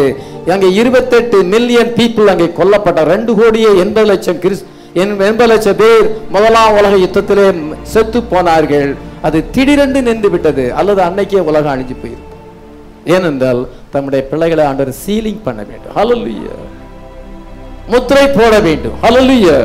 இது 6ஆம் எக்காலத்துக்கும் 6ஆம் முத்திரைக்கும் 7ஆம் முத்திரைக்கும் மத்தியிலே அந்த சீலிங் நடந்து கொண்டிருக்கிறது. இன்னைக்கு நம்ம அந்த நேரத்தில் இருக்கிறோம். ஆமென். என்ன பரிசுத்தாவின் முத்திரையை பெற்றிருக்கிறோம். அந்த முத்திரை பெற்றோம்னா தேர்ட் வேர்ல்டு வார்லுக்குள்ள நீங்க போக மாட்டீங்க, நீங்க மேல போயிருவீங்க. Hallelujah. First world war, second world war, Hitler, Mussolini, Eichmann, Stalin, இதை செகண்ட் வேர்ல்ட் வார் வந்தது. அது அதை விட பயங்கரமாக இருந்தது. இதமாக ஜனங்களிலிருந்து அந்த 4 ராஜ்யங்கள் எழும்பினது. நேபுகாத் நேச்சார் எழும்பினான். முதலாவது மிருகம் அந்த நேபுகாத் நேச்சார். அந்த மிருகம் சிங்கமாய் இருந்தது, கழுகின் சட்டை உடையதாக அது காணப்பட்டது. அவங்க கழுகின் சட்டை, அதனுடைய கழுகின் சட்டை உடைய அந்த கழுகு போல் அது தீவிரமாக வருகிறது, சிங்கத்தை போல் அது கெச்சிக்கிறதா இருக்கிறது. அது ரொம்ப செழிப்பான ராஜ்யம். தலையானது கோல்டா இருக்கு, சுப்பீரியர் கிங்டம். அந்த கிங்டம் என்ன சென்றால் அது வந்தது. சாத்தானுக்கு சில மக்கள் தேவை. Satan needs vessel. He needs something he gets into. அவன் எதுக்குள்ளையாவது புகுந்து கொள்ள வேண்டும். சர்ப்பத்துக்குள்ள புகுந்தது சாத்தான், ஏவாளை வஞ்சித்தது. அதனால எல்லாம் அந்த சாத்தானுடைய கோல் என்னவென்றால் கொல்லணும், அழிக்கணும். திருடன் கொல்லம் அழிக்க வருகிறார் விரைந்து கொள்ள, நானும் அவளுக்கு ஜீவன் உண்டாக்கி அந்த ஜீவன் பரிபூர்ணப்படும் வந்தேன் என்று இயேசு கிறிஸ்து சொல்கிறார். இயேசு கிறிஸ்து ஜீவனை கொடுக்கிறார், சாத்தான் கொல்லடுக்கு வர்றான். அவனுடைய எல்லா கோலும் அதுதான். இந்த உலகத்தின் ராஜ்யங்களுடைய கோல் என்னவென்றால் அழிச்சு நிர்மூலமாகணும். தங்களுடைய பாதையில எது இருந்தாலும் குறுக்க வந்தாலும் அழிச்சு போட்டுரும், கொன்று போட்டு விட வேண்டும். அவன் நேபுகாத் நேச்சார் வந்தான். அசீரிய ராஜா விழுந்தது. இந்த யூதயாவை கைப்பற்றி, எருசலேமை கைப்பற்றி, தேவாலயத்தை இடித்து போட்டு அதனுடைய வெசல்ஸ் எல்லாத்தையுமே எடுத்துக்கொண்டு போய் பாபிலோனுக்கு கொண்டு போய் அந்த எருசலேமை பாலிடமாக்கி 70 வருஷம் அது பாலிடமாக கிடந்தது. அதுல இருக்கிற நிறைய பேரை கொண்டு போட்டு ரத்தம் ஆறாக ஓடினது. அநேகரை சிறை கைதியாக பிடித்து கொண்டு போய்விட்டார். Hallelujah. Demonic power, religious power. இது அவங்க பல தெய்வங்களை கும்பிட்டார்கள். பேல் என்ற தெய்வத்தை கும்பிட்டார்கள். ஃபிஷ் காட் அவங்க வழிபட்டார்கள். அவங்க என்ன சென்றால் சன் காட வழிபட்டார்கள். அந்த ராஜ்யத்துக்கு பின்னால ஒரு ரிலிஜியஸ் பவர் இருக்கிறது, ஒரு டெமனிக் பவர் இருக்கிறது. அந்த பவர் அசீரியன் கிங்டத்தை வீழ்ச்சியடை செய்து, அந்த யூத ராஜ்யத்தை வீழ்ச்சியடை செய்து, யூதாவின் ராஜாக்கள் சிதேக்கியா தோல்வி அடைந்தான். அவனுடைய கண்ணை பிடுங்கப்பட்டது.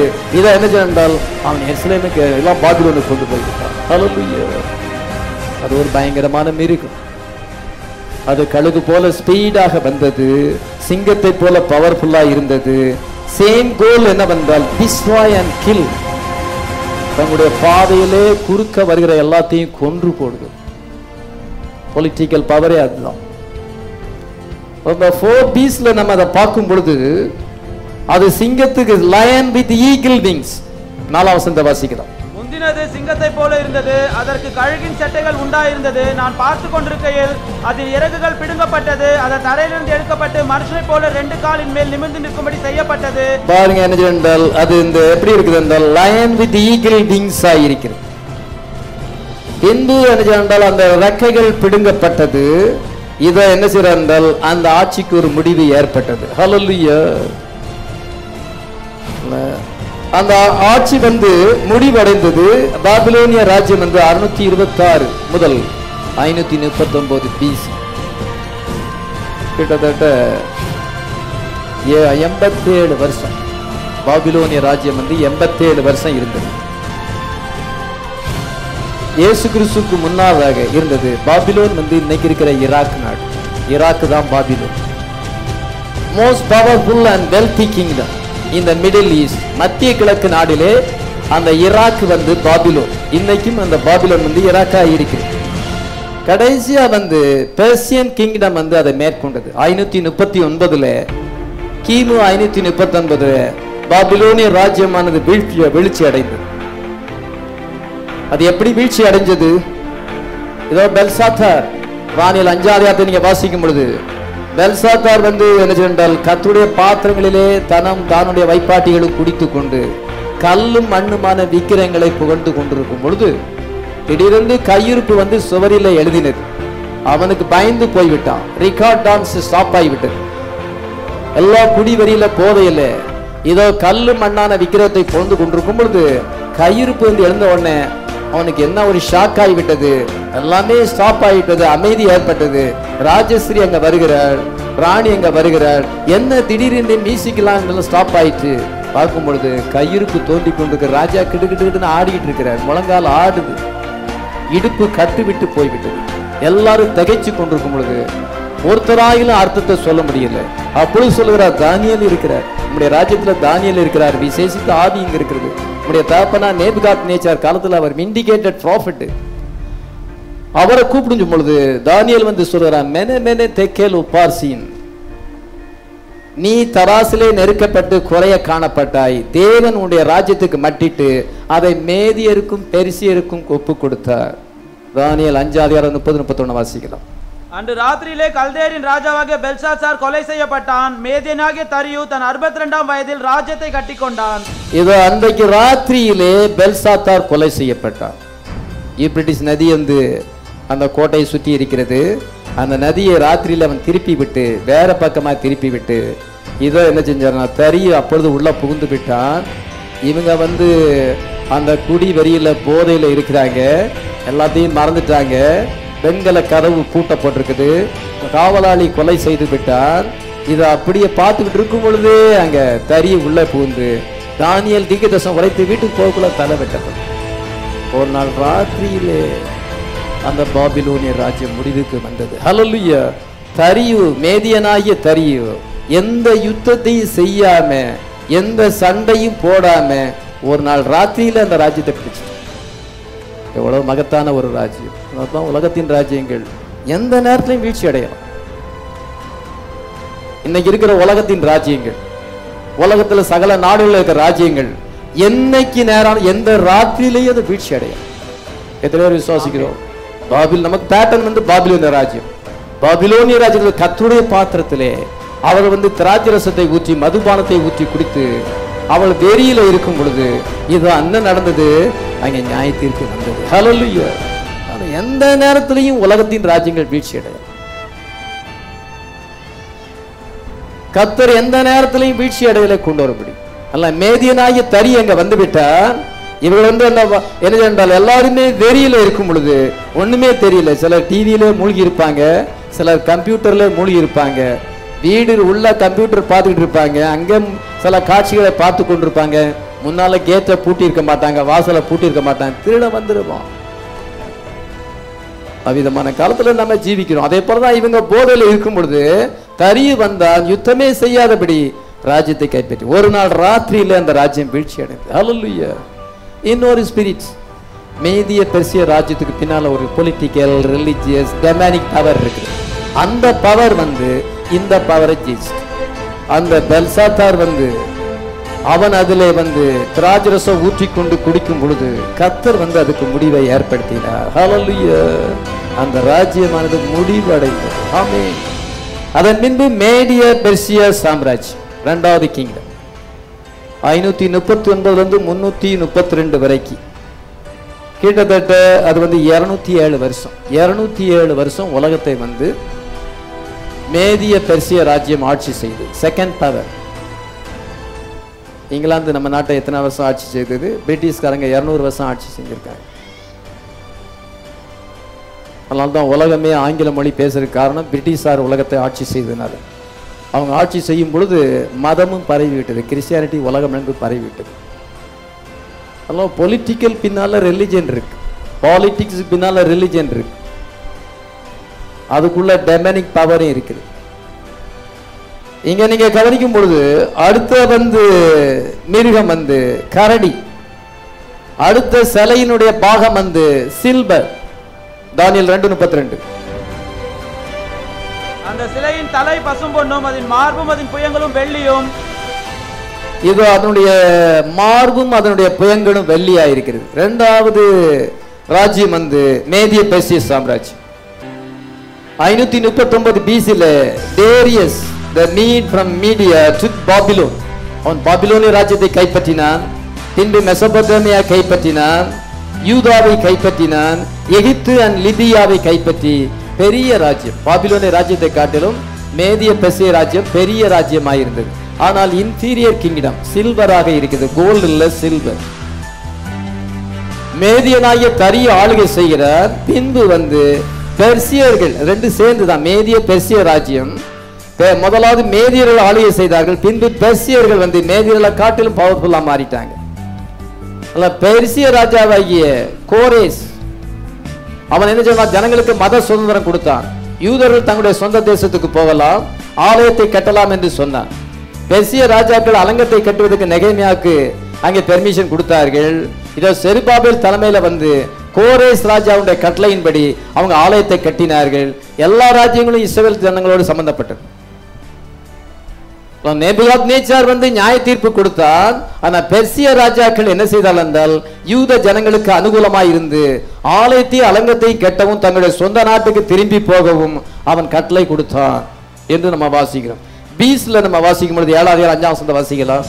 பின்பு கரடிக்கு ஒப்பாகிய வேறே 2ஆம் மிருகத்தை கண்டேன். அது ஒரு பக்கமாய் சாய்ந்து நின்று தன் வாயின் பற்களுக்குள்ளே 3 விலாவெலும்புகளை கவ்விக்கொண்டிருந்தது.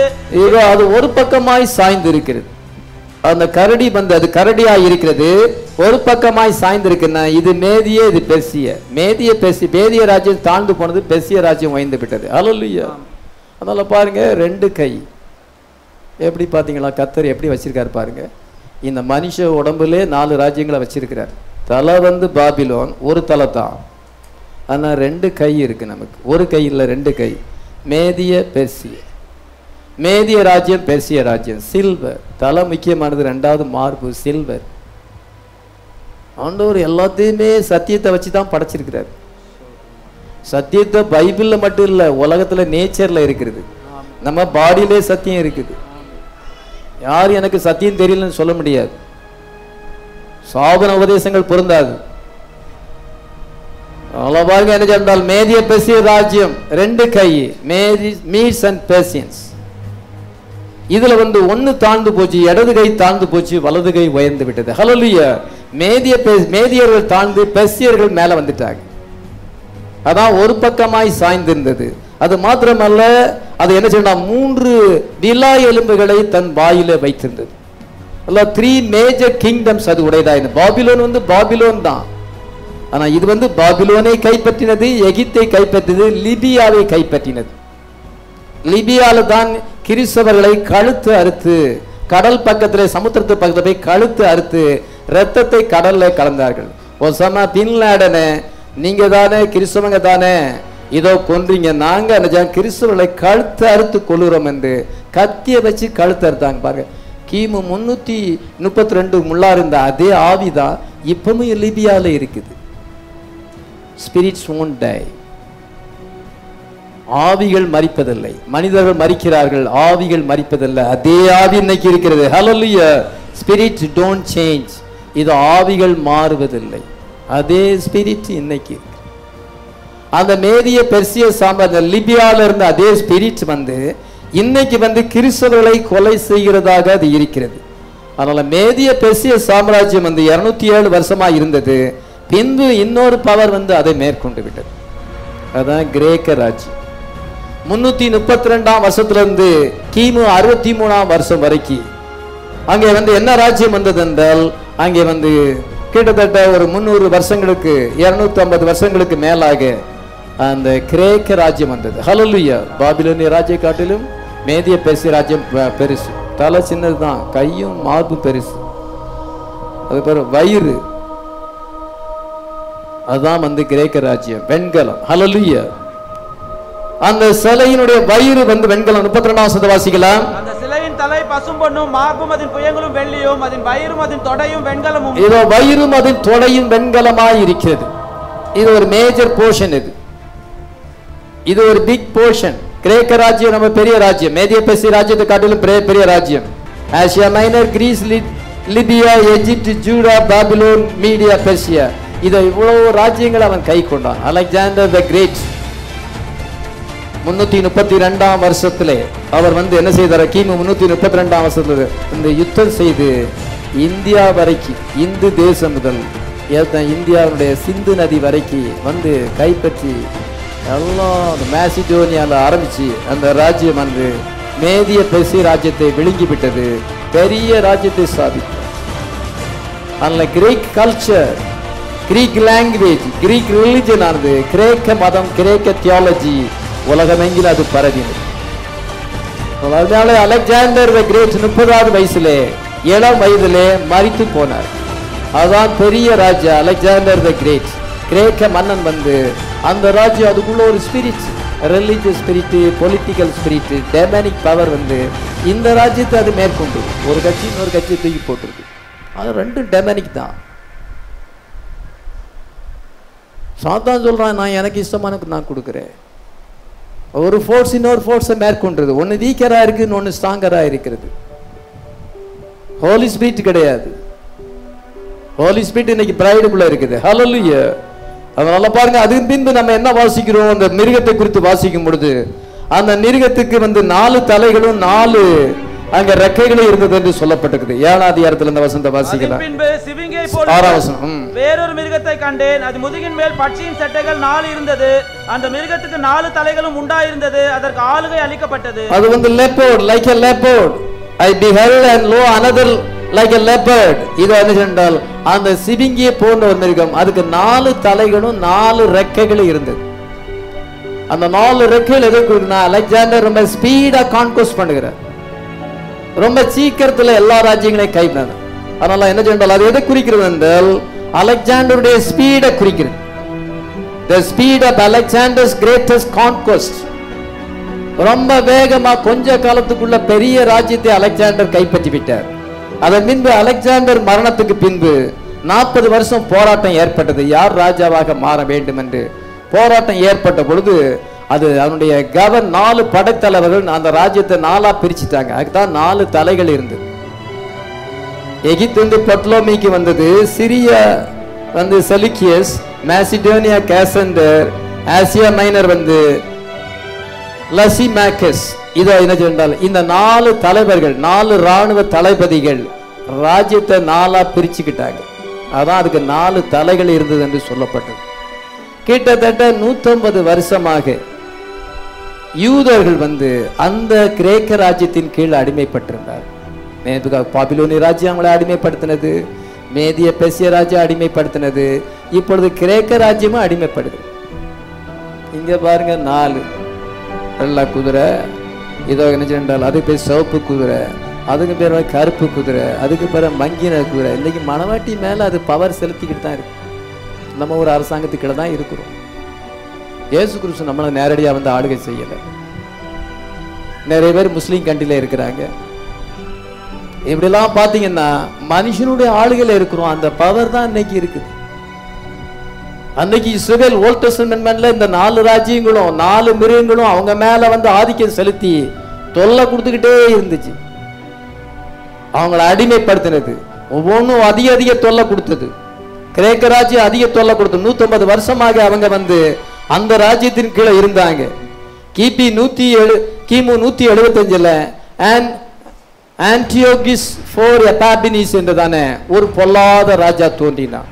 சிரியா நாட்டில் அந்த ராஜாவாக மாறினான். அவன் என்ன சொன்னான் என்றால், நான் தான் காட், கடவுள் காண முடியாது, காணக்கூடாத கடவுள் எனக்குள்ள இருக்கிறார், நான் வந்து கடவுளின் அவதாரம், நான் தான் தெய்வம். மனுஷங்களை தெய்வமாக்குறது நம்ம தமிழ்நாட்டில் ரொம்ப ஈஸி. இந்தியாவில் மனுஷங்களை தெய்வமாக்கிடுவாங்க. அது அங்கேயும் அங்கே இருந்துச்சு, ராஜாக்களை தெய்வமா மாத்துறது. அல்ல அவன் என்ன சொல்றான், நான் தான் காட். ஜப்பான்லையும் அப்படிதான் ராஜாக்களை தெய்வமாக வழிபட்டார்கள். பாபில் மேதிய பெர்சிய சாம்ராஜ்யத்திலையும் அப்படிதான் தரீவை வந்து கடவுளா வழிபடணும்னு சொல்லி விரோதிகள் சொன்னாங்க. இப்படி பொலிட்டிக்கல் லீடர் வந்து கடவுளா மாறுறது அது அந்த காலத்துல இருந்தே இருக்குது. அது கிறிஸ்துவுக்கு முன்னால இருந்தே இருக்குது. அதான் அதுக்கு பின்னால ஒரு ஸ்பிரிட் இருக்கிறது, டெமனிக் ஸ்பிரிட், ரிலிஜியஸ் ஸ்பிரிட் அது பின்னால இருக்குது. அது வெறும் ஹார்சஸ் அல்ல, அல்லது வெறும் பீஸ்ட் அல்ல, அல்லது வெறும் உலோகம் அல்ல. அதுக்கு பின்னால ஒரு ஸ்பிரிட் இருக்கிறது. அதனால அது வழிபட வேண்டும், ஆராதிக்கப்பட வேண்டும், தெய்வமாக்கப்பட வேண்டும் என்று ஆன்டியோகியஸ் IV எபாபினிஸ் என்கிறவன் என்ன செய்தான் என்றால், நான் தான் காட் என்று சொன்னான். இது அது மாத்திரமல்ல, அவன் யூதர்களை வந்து ஆராதனை செய்யக்கூடாதபடி தடை பண்ணி போட்டான்.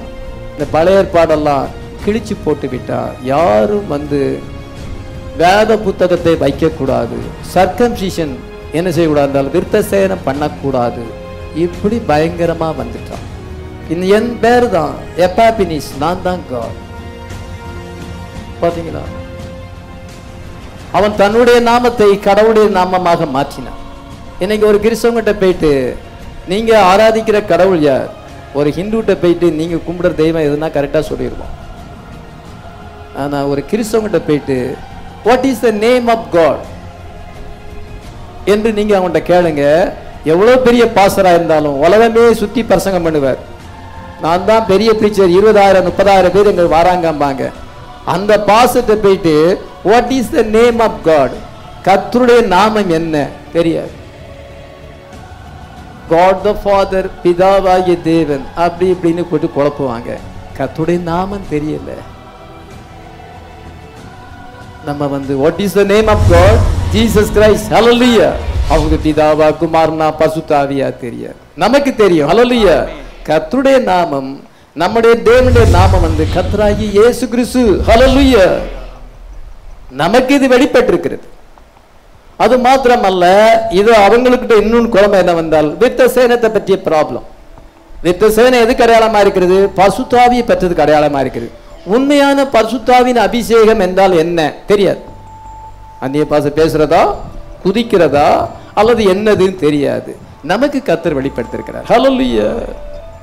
God's word is spirit when you receive it by faith. தேவனுடைய வார்த்தையானது பசுத்தாவியா இருக்கு. நீங்கள் அதை விசுவாசத்தோடு ஏற்றுக்கொள்ளும் பொழுது அது பசுத்தாவின் அபிஷேகமாய் இருக்கிறது. ஹல்லேலூயா. நம்ம baptism of the holy ghost குறித்து நமக்கு தெளிவு இருக்குது. அவங்க குழம்பி கூடுறாங்க, இது பரிசுத்தாவியா அது பரிசுத்தாவியா, எது பரிசுத்தாவி தெரியாது, தேவனுடைய நாமம் தெரியாது. ஆன்டியோகி எப்பாபினிஸுடைய ஆவி அவங்களுக்குள்ள இருக்கு. அவன் நான் தான் கடவுள், விருத்தசேதனம் பண்ணக்கூடாது என்று சொன்னான். இன்னும் பெரிய காரியத்தை செய்துட்டான். பாலாக்கு அருவருப்பை சாபிச்சதே அவன் தான்.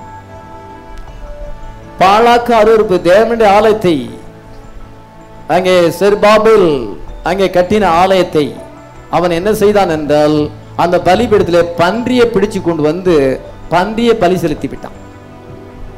கிறிஸ்துவுக்கு முன் 167வது வருஷத்திலே 167 BC Antiochus desecrated the Jewish temple by sacrificing a pig on the altar. அவன் தன்னுடைய தெய்வமாகிய சியஸுக்கு வந்து என்ன செய்தான் என்றால் கிரீக் காடுக்கு வந்து பன்றியை தேவனுடைய பலிபீடத்தில் வந்து பலி செலுத்தி விட்டு அதை தீட்டுப்படுத்தி போட்டான். அதனால ஜூடாஸ் மெக்கபீஸ் இயக்கம் ஏற்பட்டது. அந்த மெக்கபீஸ் வந்து போராடினார்கள், ரீவோல்ட் பண்ணினார்கள். இதோ கிமு 164 அதை மறுபடியும் கிளீனிஸ் பண்ணி சுத்திகரித்து அதை பிரதிஷ்டை செய்தார்கள், மறுபடியும் பிரதிஷ்டை செய்தார்கள். இப்படி அந்த கிரேக்க ராஜ்யம் வந்து அதிக தொல்லை கொடுத்துட்டு, விஸ்வ ஜனங்களுக்கு அதிக தொல்லை கொடுத்துட்டு. அதனால அருமையான அந்த சிலையில பார்க்கும் பொழுது இந்த பிரான்ஸ், அந்த வயிறும் அந்த தொடையும் பிரான்ஸா இருக்கிறது. கடைசியா அந்த ராஜ்யமும் வந்து தோல்வி அடைந்து விட்டது. அவனோட எல்லாத்துக்கும் ஒரு சேட்டன் பீரியட் கொடுக்கிறார், அனுமதிக்கு சித்தம் கொடுக்கிறார். அந்த அனுமதிக்கு சித்தம் கொடுத்து அந்த வருஷம் முடிய சொல்ல வேற அவங்க ஜெயிக்கவே முடியாது, பீரியட் முடிஞ்சு போச்சு. அதனால என்ன செய்யணும், இப்பொழுது வேற ஒரு மிருகம் அங்க தோன்றுகிறது. அலெக்சாண்டர் மரித்தார், 4 ராஜ்யங்களாக பிரிக்கப்பட்டது. அதன் பின்பு ரோம் வந்து என்ன செய்தால் அது எல்லாத்தையுமே ஜெயித்து போட்டது. ஹல்லேலூயா. ரோம் எப்பொழுது தோன்றினது? கிமு 63ஆம் வருஷம். எப்பொழுது அது முடிவடைந்தது? கிபி 476 வருஷம். கிட்டத்தட்ட 400 வருஷத்துக்கு மேலாக ரோம ராஜ்யம் உலகத்தில் இருந்தது. ரோமர்கள் ரோமாபுரிய தலைநகரமாய் வெற்று உலகத்தை ஆளுகை செய்தார்கள். இது ரொம்ப பெரிய கிங்டம் இப்பொழுது மேற்கு நோக்கி பரவி விட்டது. அதனால் அதை குறித்து என்ன வாசிக்கிறோம்? தானியேல் 2:33. அதன் கால்கள் இரும்பும் அதன் பாதங்கள் பாதி இரும்பும் பாதி களிமண்ணுமாய் இருந்தது. இதோ அந்த கால்கள் இரும்பும் பாதி களிமண்ணும் பாதி இரும்புமாய் இருந்தது. 7ஆம் வசனம். அதற்கு பின்பு ராஜதர்சனங்களில் 4ஆம் மிருகத்தை கண்டேன். அது கெடியும் பயங்கரமும் மகா பலத்ததுமாய் இருந்தது. இந்த 4வது மிருகம் கெடியும் பயங்கரமாய் இருந்தது. இரும்பு பற்கள் இருந்தது. எல்லாத்தையும் கடிச்சு போட்டு நொறுக்கி அது சவச்சி போட்டு இருந்துச்சா, மீதிய காலால மிதிச்சு போட்டது. பயங்கரமான மிருகம் ரோம ராஜ்யம், ரோமன் கிங்டம். அது கிரீஸை வந்து ஜெயித்து விட்டது. அதுக்கு பின்னாலும் ஒரு பவர் இருக்கு. என்ன பவர் இருக்குது? 3 power: political, religious, demonic power. எல்லா ராஜ்யத்துக்கு பின்னாலும் அந்த 3 பவர் இருக்கு. அந்த ஃபோர்த் கிங்டம் என்ன செய்யறது என்றால் அது வந்தது. கான்ஸ்டான்டைன் இதை என்ன தோன்றினான். கான்ஸ்டான்டைன் தோன்றி மார்ச் மாதம் 15ஆம் தேதி 44 BC ஜூலியஸ் சீசர் வந்து கொல்லப்பட்டார். 37 கிறிஸ்து பிறப்பதற்கு முன்னாடி 37 வருஷத்துக்கு முன்னதாக ஆக்டேவியன், மார்க் ஆண்டனி என்றதான ரோம அரசர்கள் வந்து ஏரோதை யூதயாவின் மேலே இஸ்ரவேலின் மேலே ராஜாவாக மாற்றினார்கள். 27 கிறிஸ்து பிறப்பதற்கு 27 வருஷத்துக்கு முன்னதாக ஆக்டேவியன் வந்து ஃபர்ஸ்ட் எம்பரர் ஆஃப் ரோமாக மாறினார், ரோம சக்கரவர்த்தியாக மாறினார். தமிழ் பைபிள்ல அகுஸ்து ராயன்னு போட்டு ஆக்டேவியன், ஹிஸ்டரியில வந்து ஆக்டேவியன் இருக்கிறது. தமிழ் பைபிள்ல அகுஸ்து ராயன் காலத்திலே சனத்தொகையை கணக்கெடுக்க வேண்டும், குடிமதிப்பு எழுத வேண்டும் என்று சொல்லப்பட்டது. லூக்கா 2:1. அந்நாட்களில் உலகம் எங்கும் குடிமதிப்பு எழுதப்பட வேண்டும் என்று அகுஸ்து ராயனால் கட்டளை பிறந்தது. இது அகுஸ்து ராயனால் கட்டளை பிறந்த ஆக்டேவியன் தான் என்ன செய்யறான். அகுஸ்து ராயன் தான் என்ன குடிமதிப்பு எழுத வேண்டும் என்று சொல்லும் பொழுது அந்த யோசேப்பு மரியாளும் பெத்லகேமுக்கு வந்தார்கள். அப்பொழுது இயேசு கிறிஸ்து பிறந்தார். இயேசு கிறிஸ்து பிறக்கும் பொழுது ரோம ராஜ்யம் இருக்கிறது. பாபிலோனிய ராஜ்யம் விழுந்து போனது, மேதிய பெர்சிய ராஜ்யம் விழுந்து போனது, கிரேக்க ராஜ்யம் விழுந்து போனது. இப்பொழுது ரோம ராஜ்யம் வந்தது. ரோம ராஜ்யம் பேகன் ரோமன் எம்பையர்ல தான் இயேசு கிறிஸ்து பிறக்க. ரோம ராஜ்யம் தான் இயேசு கிறிஸ்துவை சிலுவையில் அறைந்தது. அதனால வெளிப்படுத்தல் 1:7 வாசிக்கும் பொழுது என்ன எழுதப்பட்டிருக்கிறது என்றால் அந்த ரோம ராஜ்யம் கடைசி வரைக்கும் இயேசு கிறிஸ்துவினுடைய 2ஆம் வருகையிலும் அது இருக்கும் என்று சொல்லப்பட்டிருக்கு. வெளிப்படுத்தல் 1:7 வாசிக்கலாம். இதோ மேகங்களுடனே வருகிறார், கண்கள் யாவும் அவரை காணும், அவரை குத்தினவர்களும் அவரை காண்பார்கள், பூமியின் கோத்திரத்தார் எல்லாரும் அவரை பார்த்து புலம்புவார்கள். அப்படியே ஆகும். ஆமென். இதோ மேகங்களுடனே வருகிறார், கண்கள் யாவும் அவரை காணும், அவரை குத்தினவரும் அவரை குத்தினவர்கள் யாரு? Pierce his arms and feet. இது ஆணினால அடிச்சார்கள், ஆணினால தொலை போட்டால். Pierce his hands and feet வந்து ரோமர்கள் வந்து சிலுவையில ஆணி அடித்தார்கள். அவர்களும் இயேசு கிறிஸ்து 2ஆம் வருகையின் போது காண்பார்கள் என்றால் அந்த ராஜ்யம் வந்து 476 முடிவடைந்தாலும் வேற ஃபார்ம்ல அது இருக்கிறது. ஹல்லேலூயா. வேற ஃபார்ம்ல உலகத்தின் முடிவு வரைக்கும் அந்த ராஜ்யம் தொடரும். 4வது கிங்டம் வந்து வேற ஃபார்ம்ல இருக்குது. பேகன் வந்து ரோம் வந்து பேப்பல் ரோமாக இருக்கிறது.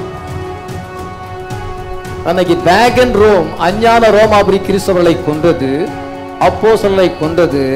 இந்து வந்து இத பேப்பல் ரோம் வந்து புரோட்டஸ்டன்ட் கிறிஸ்தவர்களை கொன்றது. சேம் ஸ்பிரிட் தான்.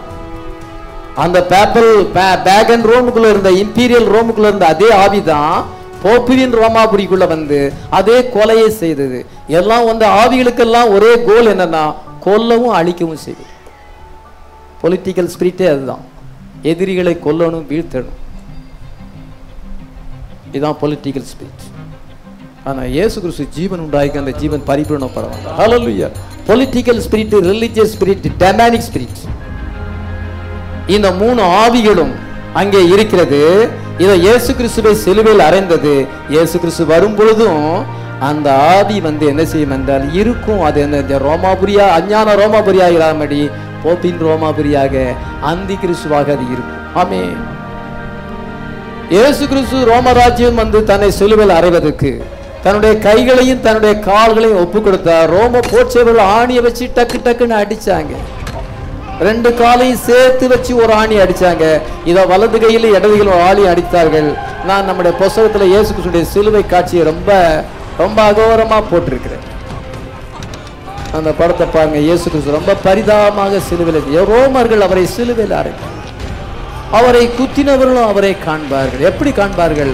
அன்றைக்கு அவரை மேற்கொண்டார்கள், சிலுவையில் அறைந்தார்கள். நமக்காக அவர் பாவத்துக்காக மரிக்க வேண்டும். இப்பொழுது அந்த ராஜ்யத்தை தோற்கடிக்கும்படியாக வருகிறார். எத்தனை பேர் விசுவாசிக்கிறோம்? அந்த ரோம ராஜ்யம் 4வது ராஜ்யத்தை தோற்கடிக்கும்படியாக வருகிறார். எப்படி வருகிறார்? அன்றைக்கு வந்து ஒரு சாதாரண ஒரு மனுஷனாக வந்தார், எளிமையின் ரூபத்தில் வந்தார். ஆனா இப்பொழுது ஒயிட் ஹார்ஸ்ல வருகிறார். ஹல்லேலூயா. நீங்க வெளிப்படுத்தின விசேஷம் 19ஆம் அதிகாரம் 11ஆம் வசனத்திலிருந்து வாசிக்கும் பொழுது, பின்பு வானம் திறந்திருக்க கண்டேன், ஒரு வெள்ளை குதிரையை நான் கண்டேன். அதன் மேல் ஏறி இந்த உண்மையும் சத்தியம் உள்ளவர் என்று விளங்கப்பட்டார். அவர் நீதியாய் நியாயம் தீர்த்து யுத்தம் செய்கிறார். இரத்தத்தால் துவைக்கப்பட்ட வஸ்திரத்தை தரித்திருந்தார். அவருடைய நாமம் தேவனுடைய வார்த்தை என்பதே. பரலோகத்தின் சேனைகள் மென்மையும் சுத்தமும் பிரகாசமான மெல்லிய வஸ்திரம் தரித்தவர்களாய் வெள்ளை குதிரையில் ஏறி அவருக்கு பின் சென்றார்கள். அவருடைய வாயிலிருந்து இருபுறம் கருப்புள்ள பட்டயம் புறப்பட்டது. இருப்பு கோலால் அவளை ஆளுகை செய்வார்.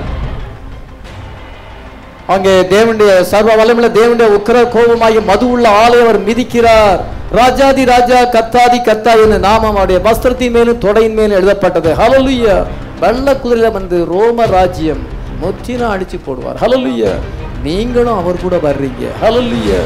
வெள்ள குதிரையில் ஏறி நாமும் அவரோடு கூட வர மேல போயிட்டு நம்ம அவரோடு கூட வந்து இதோ 4ஆம் ராஜ்யத்தை அழிக்கும் பொழுது நாமும் அந்த விக்டரியில நமக்கும் பங்கு உண்டு. ஹல்லேலூயா. He is going to ride the victories. ரோம அரசாங்கம் அவரை சிலுவையில் அறைந்தது. ரோம அரசாங்கத்தை அவர் ஜெயிக்கப்படும். உலகத்தின் ராஜ்யத்தை ஸ்தாபிக்கும் பொழுது நாமும் அவரோடு கூட வெள்ள குதிரை பொழுது pure unadulterated word of God, decentral power, heart central power. ஆனால் அருமையான நாம் அந்த என்னவென்றால் அவரோடு கூட நம்ம ஜெயத்தை பெறுகிறோம். ஆமென். ராஜாதி ராஜா கத்தாதி கத்தா. ஹல்லேலூயா. என் நாமம் அவருடைய தொடையின் மேல் எழுதப்பட்டது. இப்பொழுது நம்ம 4வது ராஜ்யத்தில் இருக்கும். அந்த அஞ்ஞான ரோமாபுரி ஒளிஞ்சு போனது. இம்பீரியல் ரோம் ஒளிந்து போனது. அதன் பின்பு அது வந்து இன்னைக்கு கத்தோலிக்க மார்க்கமாக அது மாறி இருக்கிறது. ரோம்ல இருந்து உலகத்தையே கண்ட்ரோல் பண்றாங்க. 1.24 billion people. Single head Pope 1.24 billion, 124 கோடி மக்கள் கத்தோலிக்க மார்க்கத்தில் இருக்கிறார்கள். உலகத்திலே என்ன சொன்னால் அந்த போப்பு தான் எல்லாத்திலையும் பெரியவராக இருக்கிறார். 1.24 பில்லியன் பீப்புள் வந்து கத்தோலிக்க மார்க்கத்தில் இருக்கிறார். அதை குறித்து பைபிளில் என்ன எழுதியிருக்கிறது? வெளிப்படுத்தல் 13ஆம் அதிகாரம் 1 சில வசனங்களை வாசிக்கலாம். பின்பு நான் கடற்கரை மணல் மேல் நின்றேன். அப்போது சமுத்திரத்திலிருந்து ஒரு மிருகம் எழும்பி வர கண்டேன். அதற்கு 7 தலைகளும் 10 கொம்புகளும் இருந்தன. அதன் கொம்புகளின் மேல் 10 முடிகளும் அதன் தலைகளின் மேல் தூஷணமான நாமமும் இருந்தன. நான் கண்ட மிருகம் சிறுத்தை போல் இருந்தது. அதன் கால்கள் கரடியின் கால்களைப் போலவும் அதன் வாய் சிங்கத்தின் வாய் போலவும் இருந்தன. வலு சர்ப்பமானது தன் பலத்தையும் தன் சிங்காசனத்தையும் மிகுந்த அதிகாரத்தையும் அதற்கு கொடுத்தது. அதன் தலைகளில் ஒன்று சாவுக்கு ஏதுவாய் காயப்பட்டிருக்க கண்டேன். ஆனாலும் சாவுக்கு ஏதுவான அந்த காயம் சொத்தமாக்கப்பட்டது. பூமியில் உள்ள யாவரும் ஆச்சரியத்தோடு அந்த மிருகத்தை பின்பற்றி அந்த மிருகத்திற்கு அப்படிப்பட்ட அதிகாரம் கொடுத்த வலு சர்ப்பத்தை வணங்கினார்கள். அல்லாமலும் மிருகத்திற்கு ஒப்பானவன் யார், அதனோடு யுத்தம் பண்ணத்தக்கவன் யார் என்று சொல்லி மிருகத்தையும் வணங்கினார்கள். இதோ நான் கடற்கரை மணலில் மேல் நின்றேன். அப்பொழுது சமுத்திரத்திலிருந்து ஒரு மிருகம், சகல ஜனங்கள் பாசைகள் கத்தோலிக்க மார்க்கத்தில் இருக்கிறாய், மிருகத்தோடு எதிர்த்து நிற்பவன் யார், மிருகத்துக்கு ஒப்பானவன் யார், மிருகத்தோடு எதிர்த்து நிற்பவன் யார் என்று சொல்லி மிருகத்தையும் வணங்கினார்கள். போப்பையும் வழிபடுகிறார். வலு சர்ப்பமானது தன் பலத்தையும் தன் சிங்காசனத்தையும் தன் மிகுந்த அதிகாரத்தையும் அதற்கு கொடுத்தது. அது சமுத்திரத்திலிருந்து திரளான மக்கள் மத்தியிலே இருக்கின்ற மாதிரி இறங்கி வருது. அதுக்கு 7 தலைகளும் 10 கொம்புகளும் இருந்தது. அதன் தலைகளில் ஒன்று சாவுக்கேதுவாக காயப்பட்டது. ஆனாலும் அந்த காயம் சொசமாக்கப்பட்டது. பேகன் ரோம் அழிஞ்சு போனது. 476 அழிஞ்சு போனது. பின்பு 600ஆம் வருஷம் வரும் பொழுது 100 வருஷத்துக்கு பின்பு அது போப்பியின் மார்க்கமாக மாறிவிட்டது. தலைகளில் ஒன்று சாவுக்கேதுவான காயப்பட்டது. நெப்போலியன் போனபார்ட் என்ன செய்தார் என்றால் அந்த போப்புக்கு ஒரு முடிவை ஏற்படுத்தினார். ஜெயிலில் போட்டு விட்டார். இதோ ராஜாக்கள் மேல அதிகாரம் செலுத்தி இருந்த ஜெயிலில் போட்டு விட்டார். ஆனாலும் அந்த மார்க்கம் வந்து அழிஞ்சு போகல. ஹல்லேலூயா. அது சாவுக்கேதுவான காயம் பட்டது. ஆனாலும் அது பலத்த மிருகமாகத்தான் அது இருக்கு. பாத்தீங்களா? சமுத்திரத்திலிருந்து இறங்கி திரளான ஜனங்கள் ஜாதிகள் இருக்கிறார். அக்டோபர் மாசம் 28ஆம் தேதி 312ஆம் வருஷம் Constantine exchanged eagle for the cross. Constantine என்ற சக்கரவர்த்தி ரோம சக்கர யுத்தத்துக்கு போகும்பொழுது அவன் சிலுவை சின்னத்தை பார்க்கிறான். இந்த சின்னத்தினாலே உனக்கு ஜெயம் கிடைக்கும் என்று ஒரு சத்தம் அவனுக்கு கேட்டது. By this sign you will conquer. உடனே என்ன ராத்திரியோட ராத்திரியா இதோ எல்லாருடைய ஈட்டிலையும் போச்சவருடைய ஈட்டில சிலுவை படத்தை போட்டான். அவனுக்கு வந்து சிம்பல் வந்து கோல்டன் ஈகிள். கோல்டன் ஈகிளை எடுத்து விட்டு சிலுவை போட்டு யுத்தத்துக்கு போகும்பொழுது ஜெயத்தை பெற்றான். அது வந்து அதை கிறிஸ்டியன் மார்க்கமாக மாற்றிவிட்டான். அதில் 600ஆம் வருஷத்துல போப்பை ஏற்படுத்தி single head Christianity single head. யார் யார் அதுக்கு விரோதமாக இருந்தார்களோ அவர்கள் அனைவரும் கொலை செய்யப்பட்டார். 6,80,00,000 கிறிஸ்தவர்கள் கொலை செய்யப்பட்டார். அதனால இப்பொழுது அந்த ரிலிஜியஸ் ஸ்பிரிட் எல்லாமே, இந்த பொலிட்டிக்கல் ஸ்பிரிட் எல்லாமே சிலுவைக்கு பின்னால வந்து ஒளிஞ்சிருக்கு. பாத்தீங்களா சாத்தான் எப்படி தந்திரமா இருக்கான் பாருங்க. அது டெமனிக் பவர், அது பொலிட்டிக்கல் பவர், அது வந்து ரிலிஜியஸ் பவர். இப்போ என்ன வந்துட்டு சிலுவைக்கு பின்னால வந்து ஒளிஞ்சிருக்கு. அவங்க சிலுவையை பெருசா போட்டிருப்பாங்க, கழுத்துல சிலுவையை போட்டுக்கிட்டு நீளமா சிலுவையை போட்டுக்கிட்டு தான் போவாங்க. இதுக்கு பின்னால என்ன பவர் இருக்குது? ரிலிஜியஸ் ஸ்பிரிட் இருக்குது, டெமனிக் பவர், பொலிட்டிக்கல் பவர் இருக்குது. பாத்தீங்களா? It is very interesting to see how the political, religious, demonic power get behind the cross. அவன் ஈகிளை எடுத்துட்டு கிராஸ போட்டுட்டான், சிலுவைக்கு பின்னாலே வந்து விட்டது. அதனால பாருங்க, அயன் வந்து 2 லெக்ஸ், 2 கை, இப்ப 2 காலு. அயன் வந்து எல்லாத்தையுமே நொறுக்கிரும். எதை உடைக்கணும்னா இரும்ப வச்சுதான், சுத்தியில வச்சு அடிச்சா எல்லாம் உடைஞ்சு போகும்.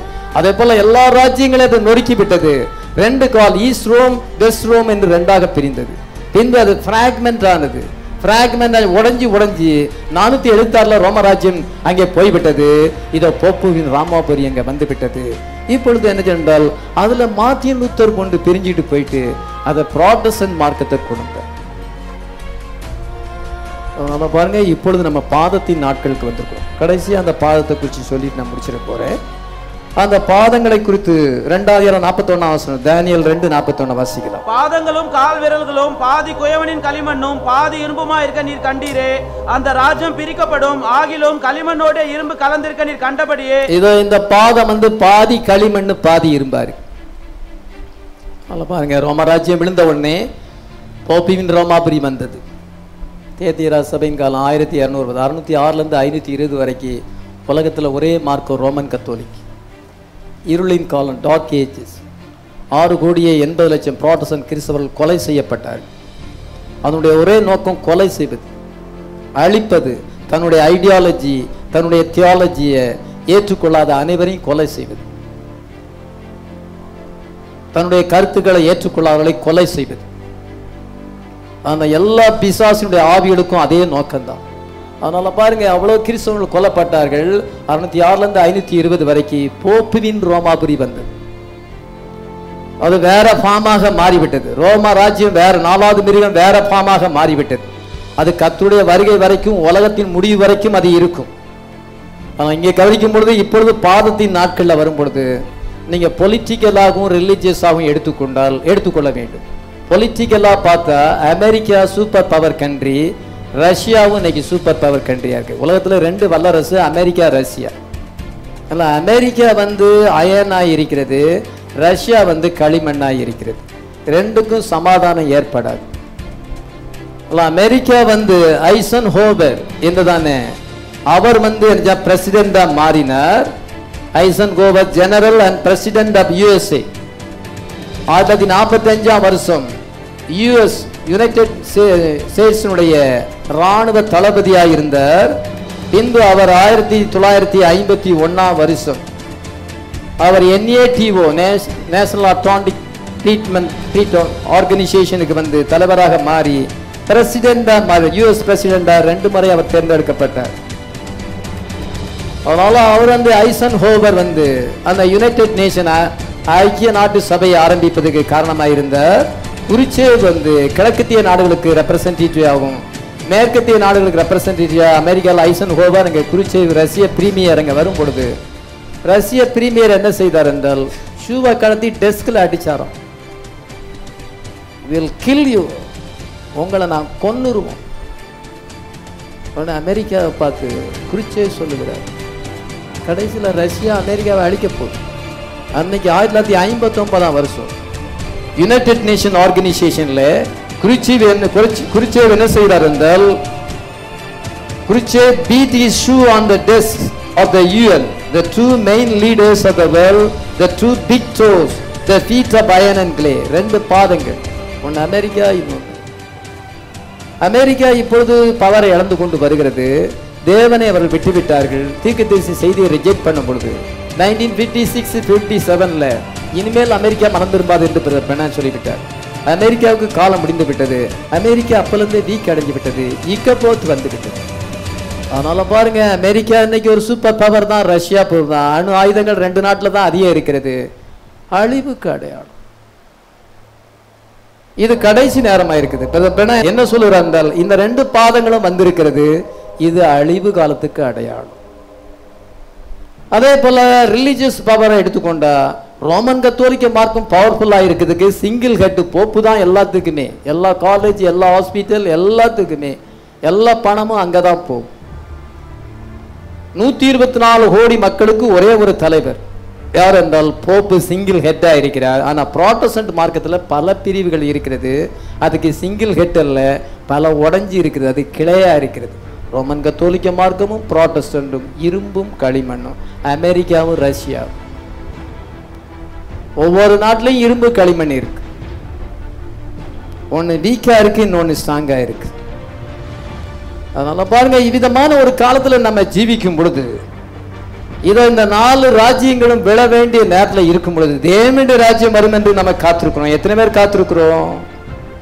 The 2 big toes of the feet, iron and clay, were side by side.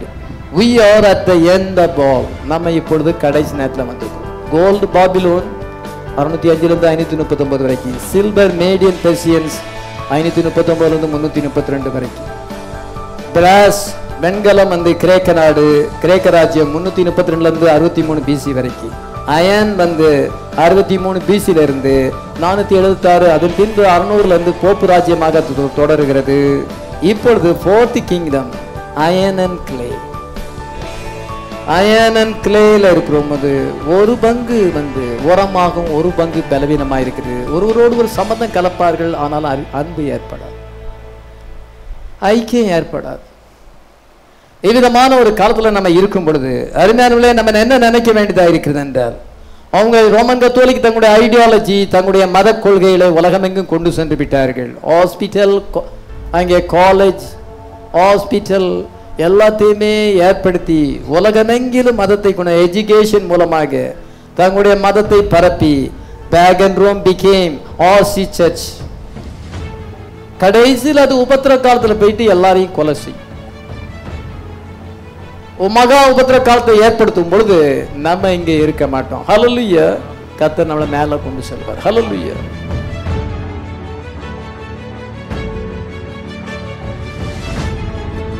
பசுத்த ஆவியானவர் வந்து சிங்கம், காளை, இத மனுஷ முகம், இன்னைக்கு ஈகிள் அனாயிண்டிங்கா இருக்கிறார். ஹல்லேலூயா. நம்ம மேல போயிரும். எத்தனை பேர் விசுவாசிக்கிறோம்? ஆமென். பிசாசுடைய வல்லமைகள் எல்லாம் ஒன்று சேரும் பொழுது ஆன்டி கிரைஸ்ட் அங்கே ஏற்படுகிறார். பேல் ஹார்ட்ஸ் அங்கே ஏற்படும் பொழுது இன்னைக்கு பசுத்தாவி முத்திரைகள் திறக்கப்பட்டு 2000 வருஷம் சாபர கோட்பாடினாலே கட்டப்பட்டிருந்த பசுத்தாவியானவர் இப்பொழுது முத்திரைகள் திறக்கப்படும் பொழுது அது அந்த லூஸ் ஆகி இன்னைக்கு மனவாட்டி மேல ஃபுல் ஹோலி ஸ்பிரிட் வந்திருக்கிறது. ஹல்லேலூயா. எத்தனை பேர் விசுவாசிக்கிறோம்? இதோ உலகத்தில் இருக்கிறதை காட்டில் உங்களுக்குள்ள இருக்கிறது. அவர் இன்னைக்கு பிரைடுக்குள்ள வந்து ரிசைட் பண்ணுகிறார். ஹல்லேலூயா. நமக்குள்ள வந்து வாசம் பண்ண destroying kingdom. The destroying power is now residing in the bride. நான் சொல்றதை கவனிங்க. இந்த ராஜ்யங்கள் எல்லாமே, இந்த 2வது படத்துல இருக்கிற ராஜ்யங்கள் எல்லாமே கடைசியா இந்த கல் வரும் பொழுது அது வந்து எல்லாத்தையும் அழிச்சு போகும்.